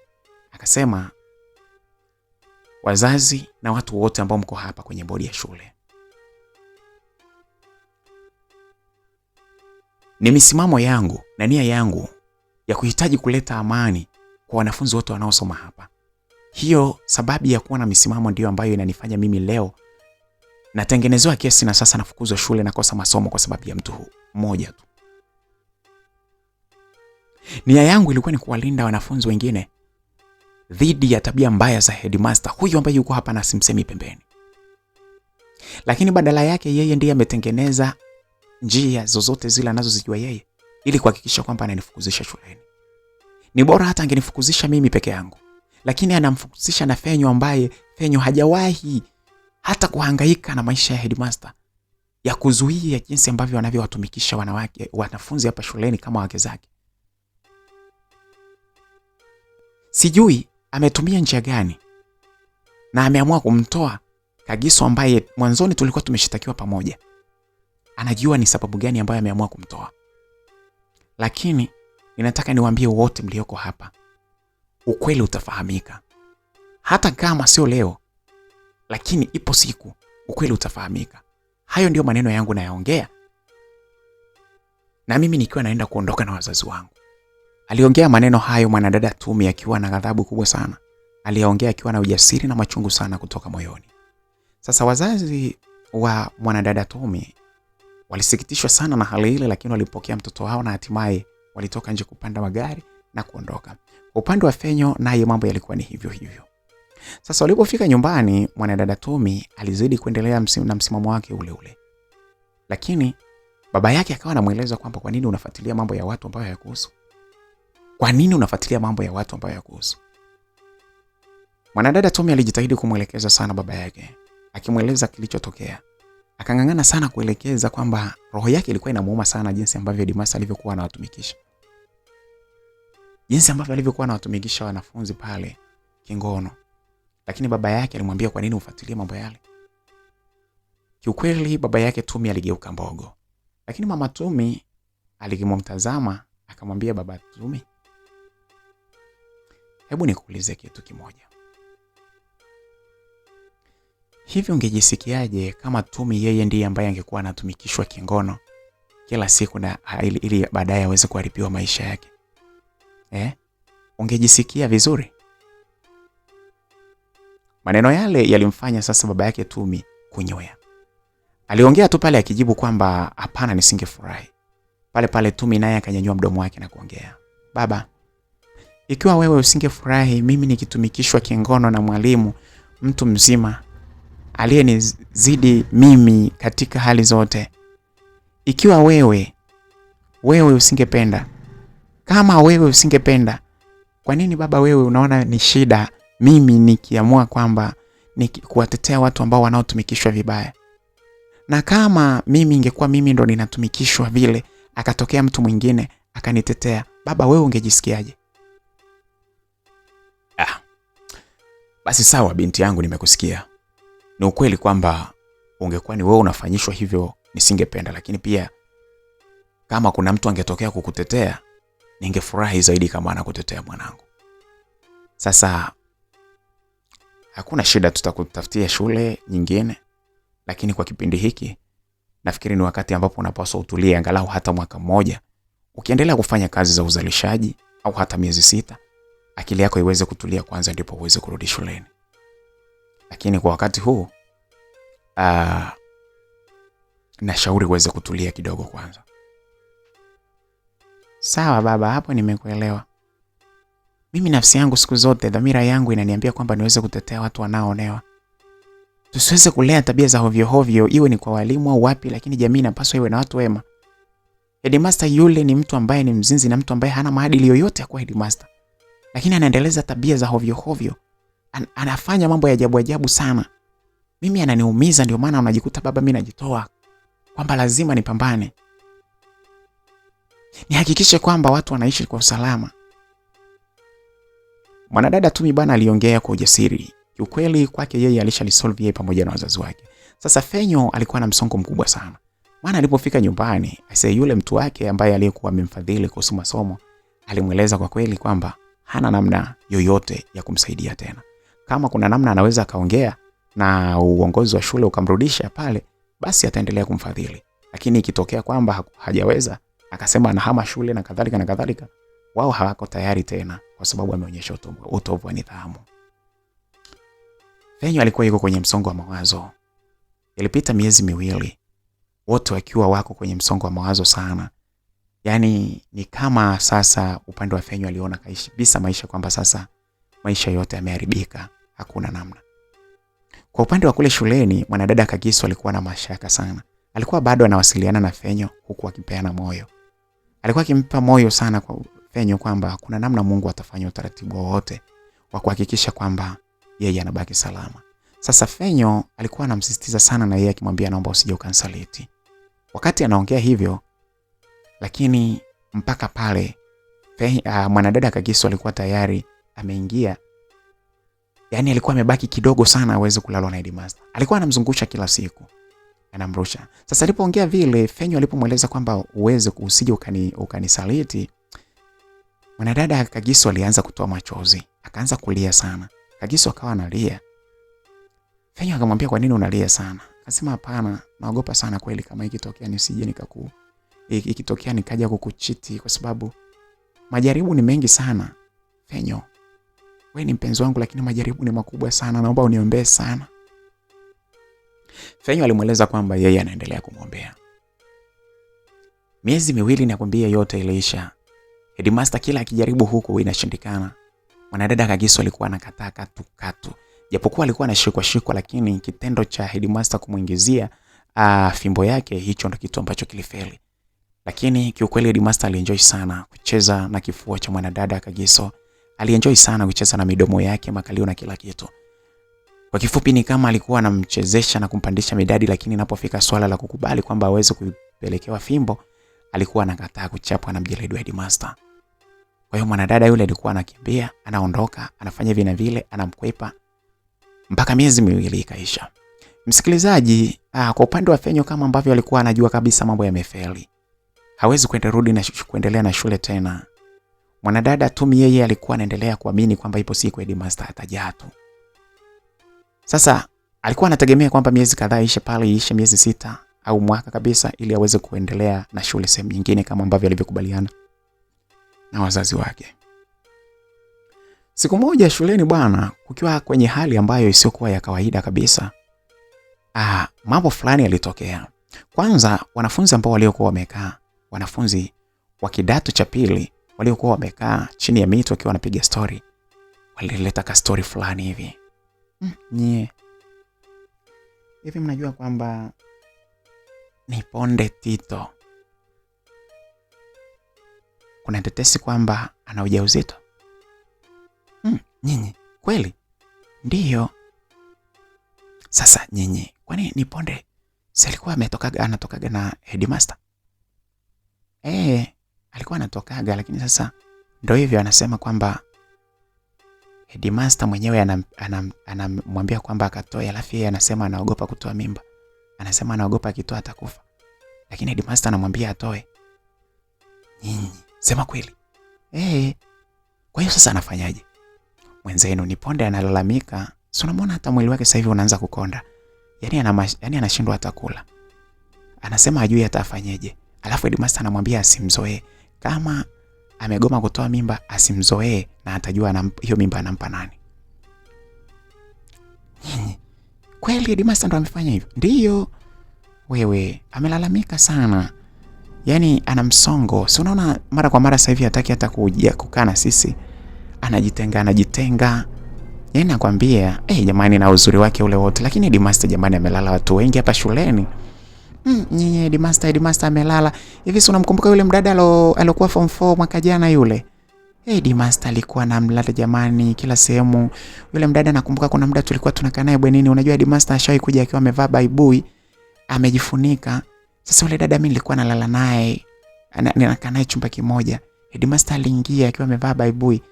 Akaingia akaingia tena kama mara mbili hivi pale pale ndani. Akawa anamfanyia pale pale hosteli. Headmaster mtu mbaya yule. Story zile zilikuwa zikiendelea. Sasa wakati wanaendelea kupiga story pale, haraka sana kengele iligongwa na watoto wakaja kukutana, wanafunzi wote wakaja kukutanika pale katika eneo la assembly, yani sehemu ya kukutanika. Wakaenda pale wote wakakusanyika. Tangazo fupi sana lilitoka pale. Jamani, wanafunzi, mimi kama mwalimu wa zamu napenda niwatangazie mambo muhimu sana. Cha kwanza kabisa niwaambie muache hizo tabia za kuwa na misongo. Kama una jambo ambalo linalokusumbua, ni vizuri uweze kusema kwamba ni jambo gani linakutesa. Uambie wazazi na wenzako, uambie walimu, utuambie hapa ili tuweze kukusaidia, lakini sio kujichukulia sheria mkononi. Tunapozungumza hivi, mwenzenu amekutwa huko, yuko pembeni kule kwenye bustani ya Chambeke kule chini, pembeni yake imekutwa sumu na anaumwa, yuko hoi, hajitambui, amekunywa sumu. Msikilizaji, watu wote, wanafunzi wote pale, kila mmoja alikuwa anaangalia pembeni akimwangalia mwenzake. Kila mtu alikuwa hafahamu kwa sababu bado hajatamka kwamba huyo mtu mwenyewe ambaye aliyekuwa amekunywa sumu ni nani. Walivyoendelea pale, mwalimu yule wa zamu siku ile akaendelea akasema, mwanafunzi huyo wa kidato cha pili ni Ponde Tito. Najua wengi wenu mnamfahamu hapa. Amekunywa kutwa kule, amelala na pembeni yake kuna kichupa cha sumu, amekunywa tayari, yuko hoi, hajitambui. Amewahishwa hapo, na kama kuna muda mmesikia ambulance ya shule ikipiga kelele, ndiye huyo ambaye aliyekuwa anapelekwa hospitalini haraka. Kwa hivyo haya yote haijajulikana ni nini, lakini mambo mengine yataendelea, lakini tumewaita kuambia muwe na utulivu. Kila mmoja aendelee na shughuli zake kwa utulivu. Tutaendelea kuwajuza habari zingine zinazoendelea. Msikilizaji, pale sasa baada ya maneno yale mwalimu wa zamu kuongea, wakaambiwa kwamba watawanyika wakaendelea na shughuli za kawaida. Gumzo sasa lilikuwa limezua kwa kila kona. Kwa wale ambao walikuwa wanafahamu kuhusu mahusiano ya mwanadada yule, binti yule ni Ponde Tito pamoja na headmaster, walijua kwamba pengine headmaster amemwacha. Lakini kuna wale wengine ambao walikuwa wanafahamu kabisa kwamba kwa siku kadhaa alikuwa anasemekana kwamba amepata ujauzito, na alikuwa anasema kwamba headmaster amemchinchia. Sasa wale walikuwa wamefahamu kabisa kwamba sababu itakuwa ni hiyo headmaster. Mambo si mambo bwana. Watu wakaenda mpaka kule kwenye hostel yake, mahali alipokuwa anakaa. Kwa bahati nzuri alikuwa ameandika karatasi kumbe, alafu akaichomeka kwenye katikati ya kitabu, alafu akaiweka pale mezani. Ile karatasi ilikuwa imeandikwa maneno ambayo yalikuwa yanasema kwamba msongo wa mawazo ambao unaonikita kutokana na jinsi mimi nilivyo na ujauzito ndio ambaye anapelekea mimi kuamua kunywa sumu. Aliyenipa huu ujauzito ni mtu ambaye ninamheshimu sana na anaheshimika. Naogopa kumtaja kwa sababu naogopa sija akapoteza kazi. Lakini fahamike tu kwamba kwa wale ambao wanaofahamu mtu ambaye anahusika na mimi kwenye mahusiano, huyo mtu ndiye amenipa ujauzito na amenikataa. Ameniambia ni utoe, na kama si utoi nisije nikamzoea tena. Sitamtaja kwa jina kwa sababu sitaki ninapoondoka huku duniani niweze kuacha matatizo kwa mtu mwingine. Ninaondoka mimi, ninakufa nikiwa peke yangu, nikiwa na mtoto wangu tumboni pekee. Lakini nimependa tu kueleza mfahamu kwamba aliyenipa ujauzito na kukataa kwamba mimi kama si utoi huo ujauzito nisimzoee, na huku akinipa vitisho mbalimbali kila wakati, ndiye ambaye amefanya mimi nifanye maamuzi haya ya kunywa sumu na kuondoka huku duniani. Nawapenda sana marafiki zangu wa form 2, nawapenda sana rafiki zangu wa shule ya Beauty Zambezi High School. Nawapenda sana na ndugu zangu. Msalimieni mama yangu, mwambieni mama haya yamenishinda. Napenda sana baba yangu, mwambie haya yamenishinda. Napenda sana ndugu zangu wa tumbo moja, waambieni haya yamenishinda, na mimi natangulia mbele za haki, lakini sababu ni huyo mtu. Kama mkitafuta vizuri mtamfahamu huyo mtu ni nani. Ni mtu anayeheshimiwa sana na watu wengi, lakini ni mtu ambaye ametuharibu wanafunzi wengi sana, ametuchanganya hapa shuleni. Hata hivyo kwangu yametokea haya, pengine ni funzo ili wengine wasije wakapatwa na matatizo kama haya ambayo alionikuta mimi. Basi mimi nawaacha nikiwa na amani, japo roho yangu imeumia, lakini naenda kupumzika kabrini. Bye bye ndugu zangu nawapenda. Ni mimi Niponde Tito. Bye bye. Karatasi ile ambayo iliyokuwa imeandikwa maneno yale iliwafungua watu wengi sana, wakafahamu ni nini ambacho kilichokuwa kimesababisha. Sasa karatasi ile ilipoonekana vile, marafiki zake walipoiona walisema kwa sauti na kelele zile zikaendelea. Ikatokea kwamba mpaka mwalimu wa zamu alipokuja pale akachukua ile karatasi. Vitu vile vilikusanywa na kuaminika kwamba sasa ni moja ya ushahidi wa kumpata mtu huyo, kwamba huyo mtu maarufu ni nani, ambaye ni mtu wa kuheshimiwa sana. Msikilizaji bana, sasa jambo lile lilikuwa limeshaingia katika polisi kwa sababu limehusiana na masuala mazima ya uhai wa mtu. Mwanadada huyu sasa ambaye alikuwa amekunywa sumu, Niponde Tito, alipelekwa hospitalini na matibabu yalianza siku ya kwanza ile.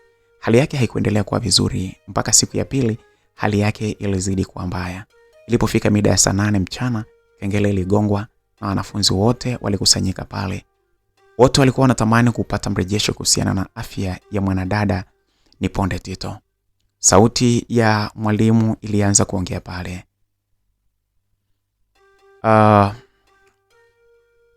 Wanafunzi, tunaomba sana mkae katika hali ya utulivu kwa sababu kuna tangazo maalum hili ambalo linapaswa mlifahamu.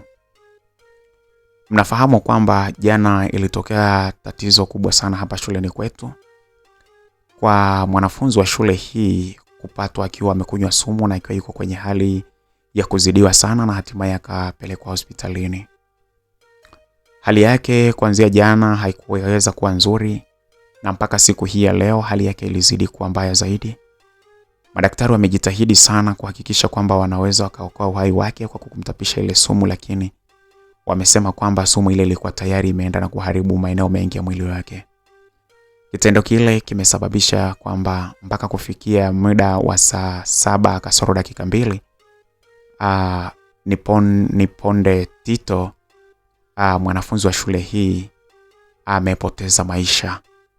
Tunaomba muendelee kukaa katika hali ya utulivu, na Bwana ametoa na Bwana ametoa, jina lake nalihimidiwe. Msikilizaji, maneno yale yalizua kelele sana pale. Watu walipiga mayowe na kulia kwa sababu walikuwa wanamfahamu, na wale waliokuwa wanafahamu kinachoendelea walianza kuropoka pale pale. Headmaster amemuua, Headmaster amemuua, jamani rafiki yetu jamani. Kelele zilikuwa ni nyingi. Darasa la form 2 walilia na wengi pale wakawa wanazungumza akisema kwamba Headmaster ni yeye aliyekuwa amemuua mwanadada yule. Sasa kwa sababu alikuwepo polisi wakati tangazo lile linatolewa, walichukua ile pia kama sehemu ya taarifa muhimu kama ushahidi. Wakisema kwamba kwa sababu kuna karatasi ile iliyokutwa na huyo mtu anaambiwa ni mtu maarufu na anaheshimika na amelala na watu wengi pale. Hasa ukizingatia kwamba taarifa za chini kuhusiana na Headmaster kutoka na wanafunzi zilikuwa zinafahamika maeneo mengi. Wanafunzi wale jinsi walivyokuwa wanalia na huku wakimtaja Headmaster kwamba yeye ndo chanzo cha kufanya mwanadada yule aweze kunywa sumu, ilikuwa sasa zinaaminiwa. Sasa kwa upande wa polisi walichukua zile taarifa na kuona kwamba sasa hizi ni taarifa muhimu ambazo zinapaswa zifike kwenye dawati la uchunguzi ili ziweze kufanywa kazi. Taarifa zile zilienda moja kwa moja mpaka polisi, na hapo sasa polisi wakasema, wakaamrisha kwamba kuna ulazima ile jambo lifike mahakamani haraka, lifanyiwe uamuzi wa siku hiyo hiyo ili kusudi kupimwe DNA za kichanga ambacho kilichokutwa tumboni kwa mwanadada Niponde. Sasa kitendo kile kilifanywa na daktari, alipewa utaratibu, na utaratibu akaufuata na kuanza kupima kichanga kilichokuwa kiko tumboni. Pale pale Headmaster alikuwa ameshawekwa chini ya ulinzi, na yeye sasa ilibidi akapimwe DNA. Vipimo vya DNA vilipoendelea na kufanyika, ilionekana kweli kabisa kwamba kichanga kilichokuwa kiko ndani ya mwanadada Niponde Tito kilikuwa DNA zake zinalandana moja kwa moja na zile za Headmaster. Na kufikia pale sasa Headmaster alikuwa hana namna ya kukataa tena. Na kipimo kile kilifanywa cha muda mfupi sana. DNA ilikuwa imezoeleka kwamba inachelewa, lakini ilifanywa ndani ya siku 2 ikawa majibu yameshatoka kutokana na vifaa vilivyotumika. Serikali ilikuwa imeingizilia sakata lile kwa hali ya juu sana. Serikali ikawa imesimama imekaza ikitaka kila kitu kiwe hadharani. Mambo bana yalikuwa yametimka sana pale. Wanafunzi wengi walilalamika pale kwa kusema kwamba Headmaster amewaulia rafiki yao. Lakini mwisho kabisa walisema tunaomba tuweze kupata ruhusa ya kumzika rafiki yetu Niponde Tito. Serikali haikukataa na mwili wa Niponde Tito uliletwa mpaka pale shuleni na kufanywa ibada na hatimaye ukapelekwa kuzikwa, na wanafunzi wengi sana walihudhuria pale. Lakini pale mpaka wanaenda kuzika, headmaster alikuwa yeye si headmaster pale tena. Alikuwa amekamatwa na alikuwa yuko chini ya ulinzi wa polisi. Alikuwa na kesi ya mauaji na kesi ya kubaka kutoka na mwanafunzi. Alikuwa na makosa mengi ambayo kwenye yale makosa asingeweza kuchomoka. Hata kama akikamatwa na kosa moja kwa moja angekuwa anakwenda kuishia jela. Sasa sakata lile lilikuwa limechukua sura mpya. Bodi ya shule ilikaa na kuanza kutathmini kuhusiana na wanafunzi ambao waliokuwa wamefukuzwa miezi kadhaa hapo nyuma. Bodi ya shule ilifanya maamuzi ya kusema kwamba lazima wale wanafunzi waweze kutafutwa na waweze kurudishwa. Tetesi zile zikaanza kuenea pale. Mwanadada huyu sasa Kagiso alikuwa amefurahi sana na kuanza kupiga simu kwa Fenyo akimweleza kwamba huku mambo yamebadilika. Tumi kule naye alipewa taarifa kwamba headmaster yule amekamatwa na kesi yake nzito, ni kesi inayohusiana na mtoto ambaye amekunywa sumu na kufa kwa sababu yake, na vipimo vimeonyesha kabisa kwamba ile mimba iliyokuwa iko ndani moja kwa moja ilikuwa ni headmaster. Kwa upande wa Tumi alikuwa amefurahi sana. Alisema kwamba Mungu hajamtupa na Mungu sasa ameudhihirisha ukweli. Fenyo alichofurahia zaidi ni kwamba ukweli umefahamika na yeye yuko karibuni sana kurejeshwa shuleni. Bodi ya shule ilimaliza ile jambo na barua sasa zikaanza kupelekwa. Fenyo alipelekwa barua nyumbani kule na Tumi pia barua ililetwa nyumbani kwao. Akielezwa kabisa kwamba swala zima linalohusiana na nyinyi kufukuzwa shule, ukweli umefahamika, mnabidi sasa muweze kurudi shule. Fenyo alifurahi sana na kumpa taarifa mtu ambaye alikuwa anamdhamini kuhusiana na masuala ya masomo. Akamweleza kisa kizima. Alimuona Fenyo kama hero. Alisema kwamba sasa anampa ofa ya moja kwa moja kwamba akimaliza masomo mpaka chuo, lakini yeye atampa na ajira kwa sababu yeye ni mtu mwadilifu na mwaminifu. Fenyo aliona ni shavu kubwa sana kwamba kama anaweza kupata elimu lakini pia ajira ni uhakika mbeleni. Alifurahi sana Fenyo na kumshukuru sana Mwenyezi. Fenyo alirejea shuleni pale yeye. Alitangulia kurejea baada ya tu kupewa ile taarifa. Kesho yake yeye aliingia shuleni. Alifurahi sana kukutana na Kagiso nje ya kuongea nao kwenye simu tu. Walikutana pale, walifurahi sana. Kila mmoja alimpongeza mwenzake kwa ujasiri ambao walioonyesha. Sasa nyumbani kwa mwanadada Tumi, wazazi wake walipata kitu kipya sana. Wakabidi sasa waongee na binti yao kwa mara nyingine. Wakimweleza kwamba mwenetu Tumi, binti yangu, umeonyesha ujasiri mkubwa sana. Kama wewe ungekuwa ni jasusi, basi ulikuwa unapaswa upandishwe na cheo. Umefanya kazi kubwa sana, japokuwa watu waliipuuza na imeleta madhara ya mtu kufariki dunia. Ndipo sasa wameyaona, yani wanakuja kuwarejesha shuleni ikiwa kuna mtu tayari amekusha kufariki kutokana na mambo ambayo mliyasema mwanzoni. Kiukweli wewe ni jasusi mkubwa. Wewe ulitekeleza wajibu wako. Na damu ya huyo binti aliyefariki haiwezi kudaiwa mikononi mwako. Ulifanya wajibu wako. Mimi nakupongeza sana. Endelea kuwa na moyo mwema. Kuwa mtu mwema kila wakati mwanangu. Nafurahia sana kuona kwamba tumbo langu lilizaa binti mwenye akili na mwenye upendo na kujali watu wengine kiasi hiki. Alizungumza mama yake Tumi. Na hapo sasa baba Tumi alianza kuongea akiwa anaonyesha furaha sana ya jinsi ambavyo binti yake amefanya jambo la maana ambalo japokuwa limechelewa kugundulika lakini baadaye limegundulika. Binti yangu, tulipishana sana na wewe mwanzoni, lakini baadaye tulikubaliana na ni vizuri kwanza tukuhamisha shule pale pale. Tukakubaliana kwamba tuweze kupumzika kwanza. Sasa ukweli mimi nina furaha sana kwamba mwanangu umefanya jambo kubwa, limechelewa kufahamika lakini ukweli umefahamika. Na mhusika japokuwa ameleta madhara lakini amechukuliwa sheria. Nikupongeze sana. Inawezekana wewe ni kiongozi mmoja mkubwa sana wa baadaye. Inawezekana, na ukiendelea na moyo huo mimi nakuona ukiwa mbali sana. Mungu akubariki sana. Nikutakia kila laheri unaporudi shuleni. Endelea kuwa na moyo mwema mwanangu. na natamani Mungu anipe maisha marefu nije nikuone mwanangu mbeleni kwamba unakuwa mtu wa aina gani. Nashukuru baba. Babangu na mamangu mimi nawashukuru sana. Mimi ninarejea shuleni. Lakini nafurahi kwa sababu wote kwa pamoja mmeona kwamba sijawahi kufanya makosa ya aina yoyote, lakini mimi nilikuwa nafanya jambo kwa ajili ya kusaidia watu. Laiti kama mimi kazi yangu niliyoifanya kitambo hicho kama ingechukuliwa serious na uongozi wa shule kwa ujumla, hata huyu binti aliyefariki asingefariki. Kwa sababu headmaster ni kitambo sana alionyesha kwamba hastahili kuwa headmaster wa shule. Hastahili kupewa wanafunzi aweze kuongoza. Ni sawa sababu ni sawa umpe fisi eti yeye ndo awe mlinzi wa kondoo wako. Kabisa yani. Lakini Mungu ana njia zake, labda ilipangwa kwamba mmoja huyo aweze kupata matatizo ili wengine wapone.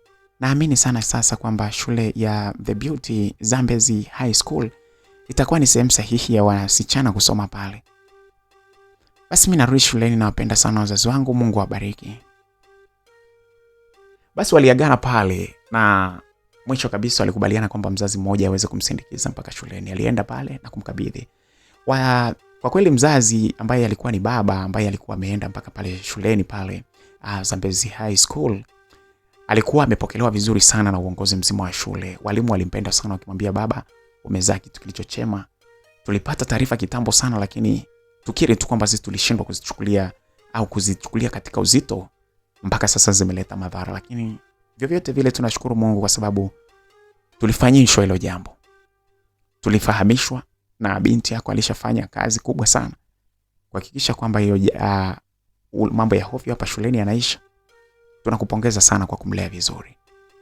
Baba yake Tumi alifurahi sana na kupokea shukrani zile ambazo anazozipewa. Lakini mwisho kabisa wa vijana wale akina Mika, wanafunzi wale walikuja pale mbele ya baba yake na baba yake Tumi wakamwomba msamaha sana, huku akieleza jinsi ambavyo scenario nzima jinsi ilivyokuwa. Wakaeleza kila kitu na uongo jinsi ambavyo walivyoutunga wakiwa chini ya headmaster, jinsi ambavyo headmaster alikuwa na favor na kila kitu. Kwa upande wa baba yake Tumi alisema kwamba amewasamehe na waweze kuomba msamaha kwa Mwenyezi Mungu. Basi bana, siku ile ilipita na maisha pale shuleni yakawa yanaendelea kama wiki 2 hivi, ikiwa sasa Fenyo yuko pale shuleni anaendelea na masomo, mwanadada Tumi yuko pale, Kagiso yupo, wakiwa wanaendeleza urafiki wao mkubwa sana. Siku moja walikaa wakatafakari wakasema, ni vizuri tupange siku ambayo tunaweza kwenda kumwangalia hata kule mahabusu mahali alipo bwana headmaster ili tuweze kuongea naye. Tutaongea naye, tumwambie tu kwamba pole sana, tumpe pole, lakini tumueleze ukweli kwamba amevuna alichokuwa amekipanda. Walikubaliana katika wazo moja kwamba ni vyema aweze kumtembelea. Sasa alikuwa amewekwa kwenye lockup ambapo kutokana na makosa yake yale hayana mdhamana. Kwa hiyo kesi zake zikiwa zinaendelea, headmaster huyu Katlego Gofaone Bondo, wakati kesi zake zinaendelea, bado alikuwa anakaa mahabusu muda wote. Vijana hao waliomba ruhusa siku moja sasa pale shuleni, baada ya mwezi mmoja kuisha, wakaomba ruhusa kwamba waweze kwenda na kuweza kumuona Katlego kule mahabusu mahali alipo akiwa anasubiria kesi yake iishe na yeye apate hukumu. Msikilizaji, walipata ruhusa vijana hawa watatu, na sasa pale walienda kwa ajili ya kumuona si headmaster tena, huyu sasa anaitwa kwa jina lake halisi Katlego Gofaone Bondo, aliyekuwa headmaster wa The Beauty Zambezi High School. Walitoka pale na kufika pale, headmaster alipowaona tu hawa vijana watatu, machozi yalimtoka mengi sana. Alilia sana alipowaona mbele yake akiwa yuko nyuma ya nondo, alafu vijana wale watatu wako mbele yake. Alianza kulia sana, wakamuuliza, mkuu, shida nini, mbona unalia? Katlego aliyekuwa headmaster akasema, vijana wangu, nakumbuka sana maneno ambayo mlioniambia siku mlipokuja mkiwa na utatu wenu huu. Huu utatu ni utatu mtakatifu. Kwangu mimi huu ni utatu mtakatifu. Mlikuja kwa nia njema sana, lakini mlivyokuja watatu ndipo mimi niliamua sasa kwamba mimi nishughulike na nyinyi. Sikutaka kusikiliza vile vitu mlivyoniambia, na sasa hivi angalieni mimi niko nyuma ya nondo. Alafu mmekuja kuniona. Najua mmekuja kunisuta na kunicheka na kunidhihaki. Naombeni msifanye hivyo, lakini hata mkifanya hivyo mna haki ya kufanya hivyo. Maisha yangu mimi sasa yameharibika kwa ujumla. Nilikuwa naamrisha wanafunzi na walimu, lakini sasa hivi sina uwezo wa kuamrisha kitu chochote zaidi sana nasubiri kuwa mfungwa. Nikaanza kutumikia kifungo cha maisha jela tu. Sijanyanyaswa. Hii ni haki yangu. Naombeni hata nyinyi mjifunze kwa mambo ambayo nayopitia.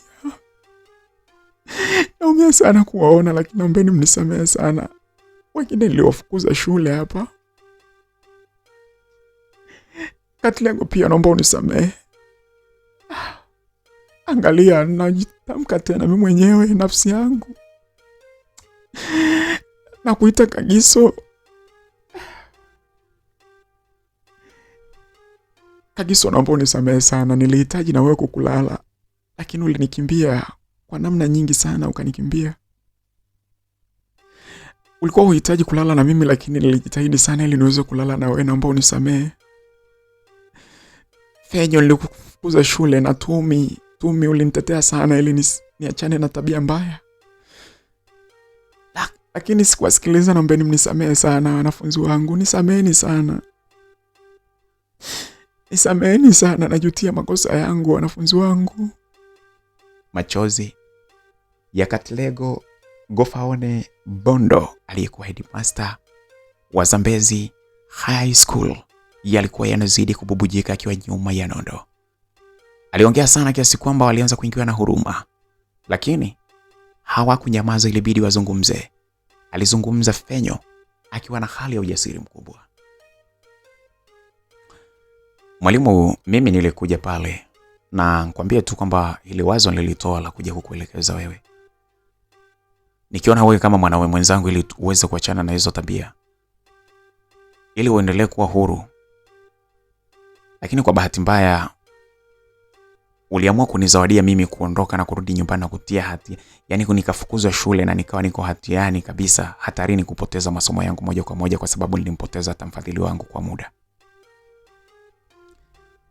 Mimi niliyekuwa na nia nzuri ya kukuelekeza wewe ili uweze kuachana na hizo habari.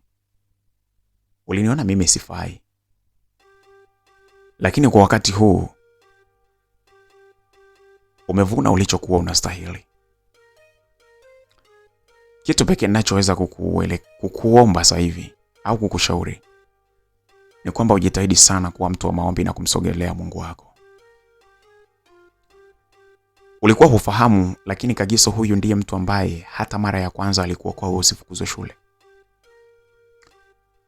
Wazo la kuiba simu nililitoa mimi na Kagiso lilifanyikisha, na kuiba simu ambayo ilikuwa iko kwa Tumi ili kuhakikisha kwamba ushahidi usije ukafika na wewe ukafukuzwa shule.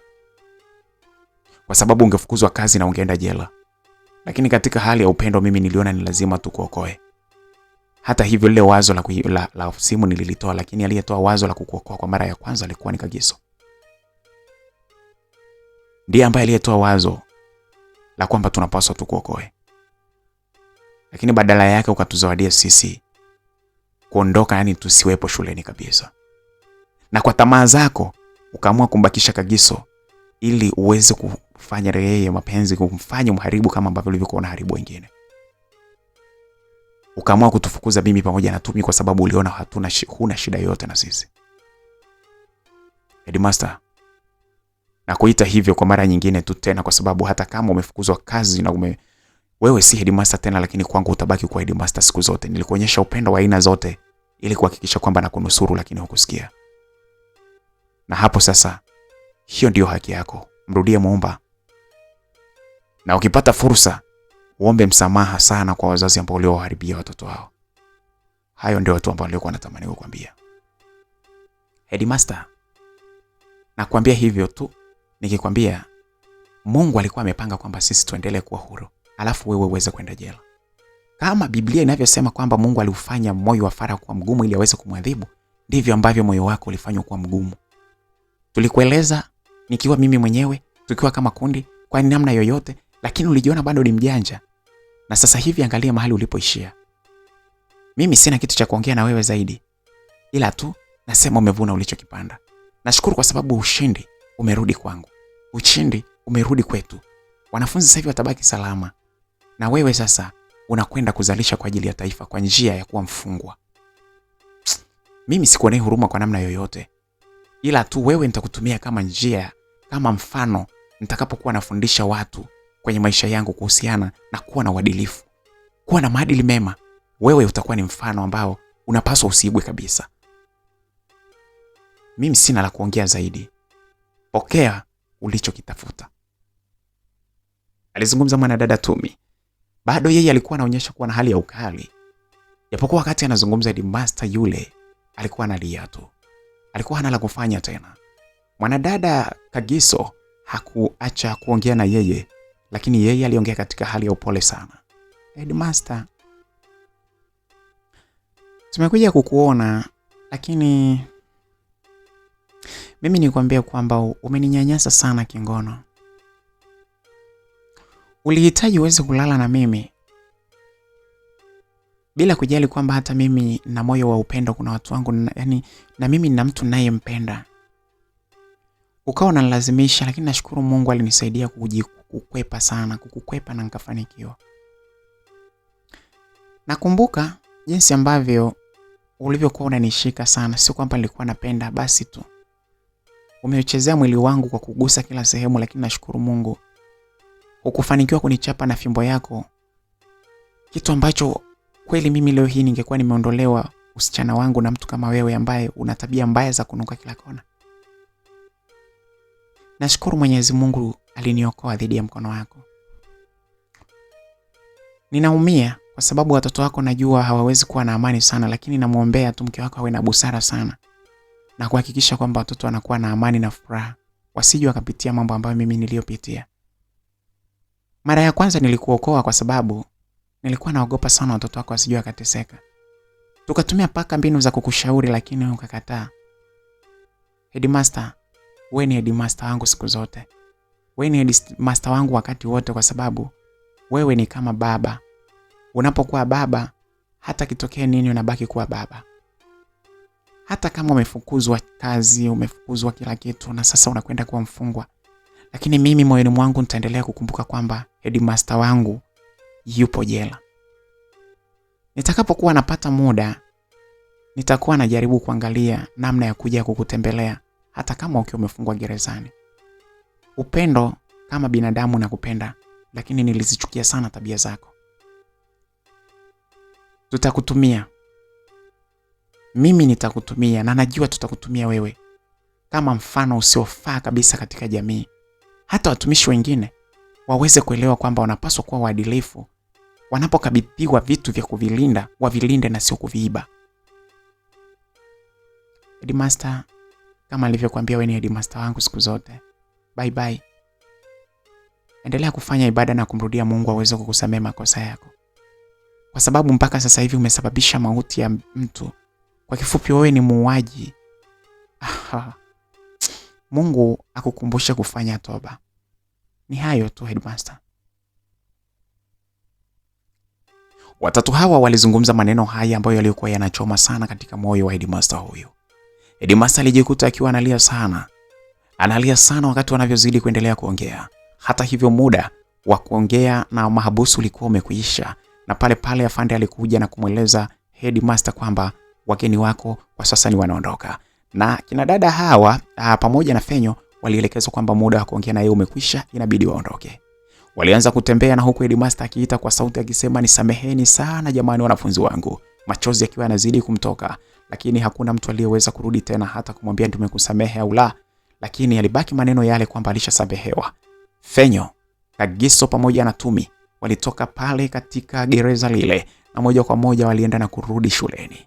Ilikuwa ni somo kubwa sana, na hatimaye sasa jambo hili kwa sababu lilikuwa limeingia na kufahamika hata kiserikali, ziliandaliwa tuzo maalum za watu ambao walikuwa ni wastaarabu na watu wenye hekima na uadilifu. Tuzo hizi walipewa watu hawa watatu, Kagiso, Tumi pamoja na kijana Fenyo, watu ambao walionekana walikuwa wanafukunyua uchafu ambao uliokuwa unafanywa na headmaster, na mpaka wakaingia kwenye madhara ya kufukuzwa shule, lakini hatimaye wakaja kushinda. Ilikuwa ni tuzo ambayo iliwafanya wao sasa kupata heshima kubwa sana, kiasi kwamba kuanzia pale ofisi nyingi sasa zikawa zinasema wakimaliza tu kusoma basi waende hata wakafanye kazi kwenye ofisi zao kutokana na uadilifu ambao waliokuwa nao. Msikilizaji, siku zilienda na watatu hawa, barua zilikuwa zinakuja nyingi kutoka kwenye makampuni mbalimbali yakihitaji kwamba waweze kufanya wote kazi.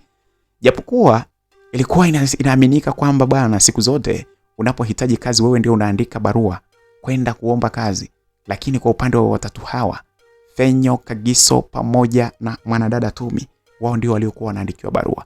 Almost barua nyingi zilikuwa zinapitia pale kwa headmaster wa shule pale, zikiomba sana kwamba hao vijana waweze kuingia katika kampuni mbalimbali zile ambazo zilizokuwa zinaomba kwamba waweze kufanya, kutokana na kwamba wao ni waadilifu sana na wameonyesha uadilifu wao.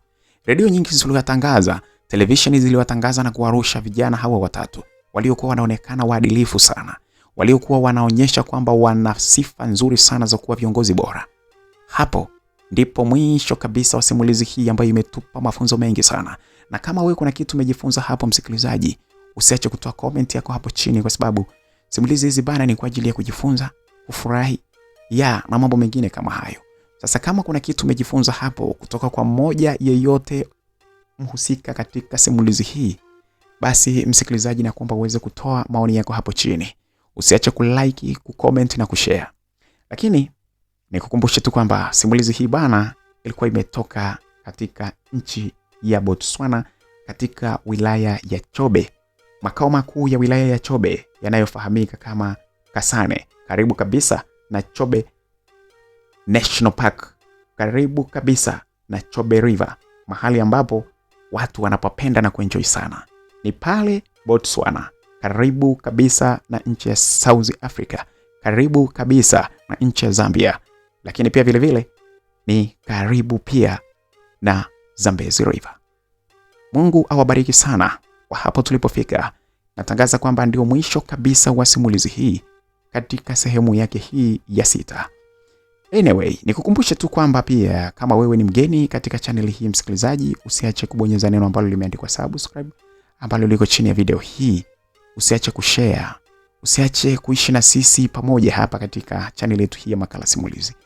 Katika wakati wote huo ambapo nilipokuwa nazungumza, aliyekuwa anazungumza hapa bana si mwingine ni BHB wa Makala Simulizi. Nawapenda sana ndugu zangu. Na furahi sana kuwa na nyinyi kuliko napokuwa mahali kwingine popote pale. Nyinyi ni familia yangu bana. Aisee, watu wa Makala Simulizi, nyinyi ni familia yangu. Nawapenda kweli kweli. Kama una swali hapo unaweza ukauliza hapo, lakini kama una maoni yako ni vyema ukayatoa ili tuweze kujadili ni namna gani ambavyo tunaweza tukajifunza kupitia simulizi hizi ambazo tunazoziweka. Naendelea kukumbusha tu kwamba bana, tuko mwaka mwingine, heri ya mwaka mpya. Tutaendelea kwa pamoja. Hii ni mwisho tu wa simulizi hii, lakini ni mwanzo wa simulizi nyingine pia vile vile. Bye bye. Mungu awe pamoja na nyinyi kwa nyakati zote. Amina.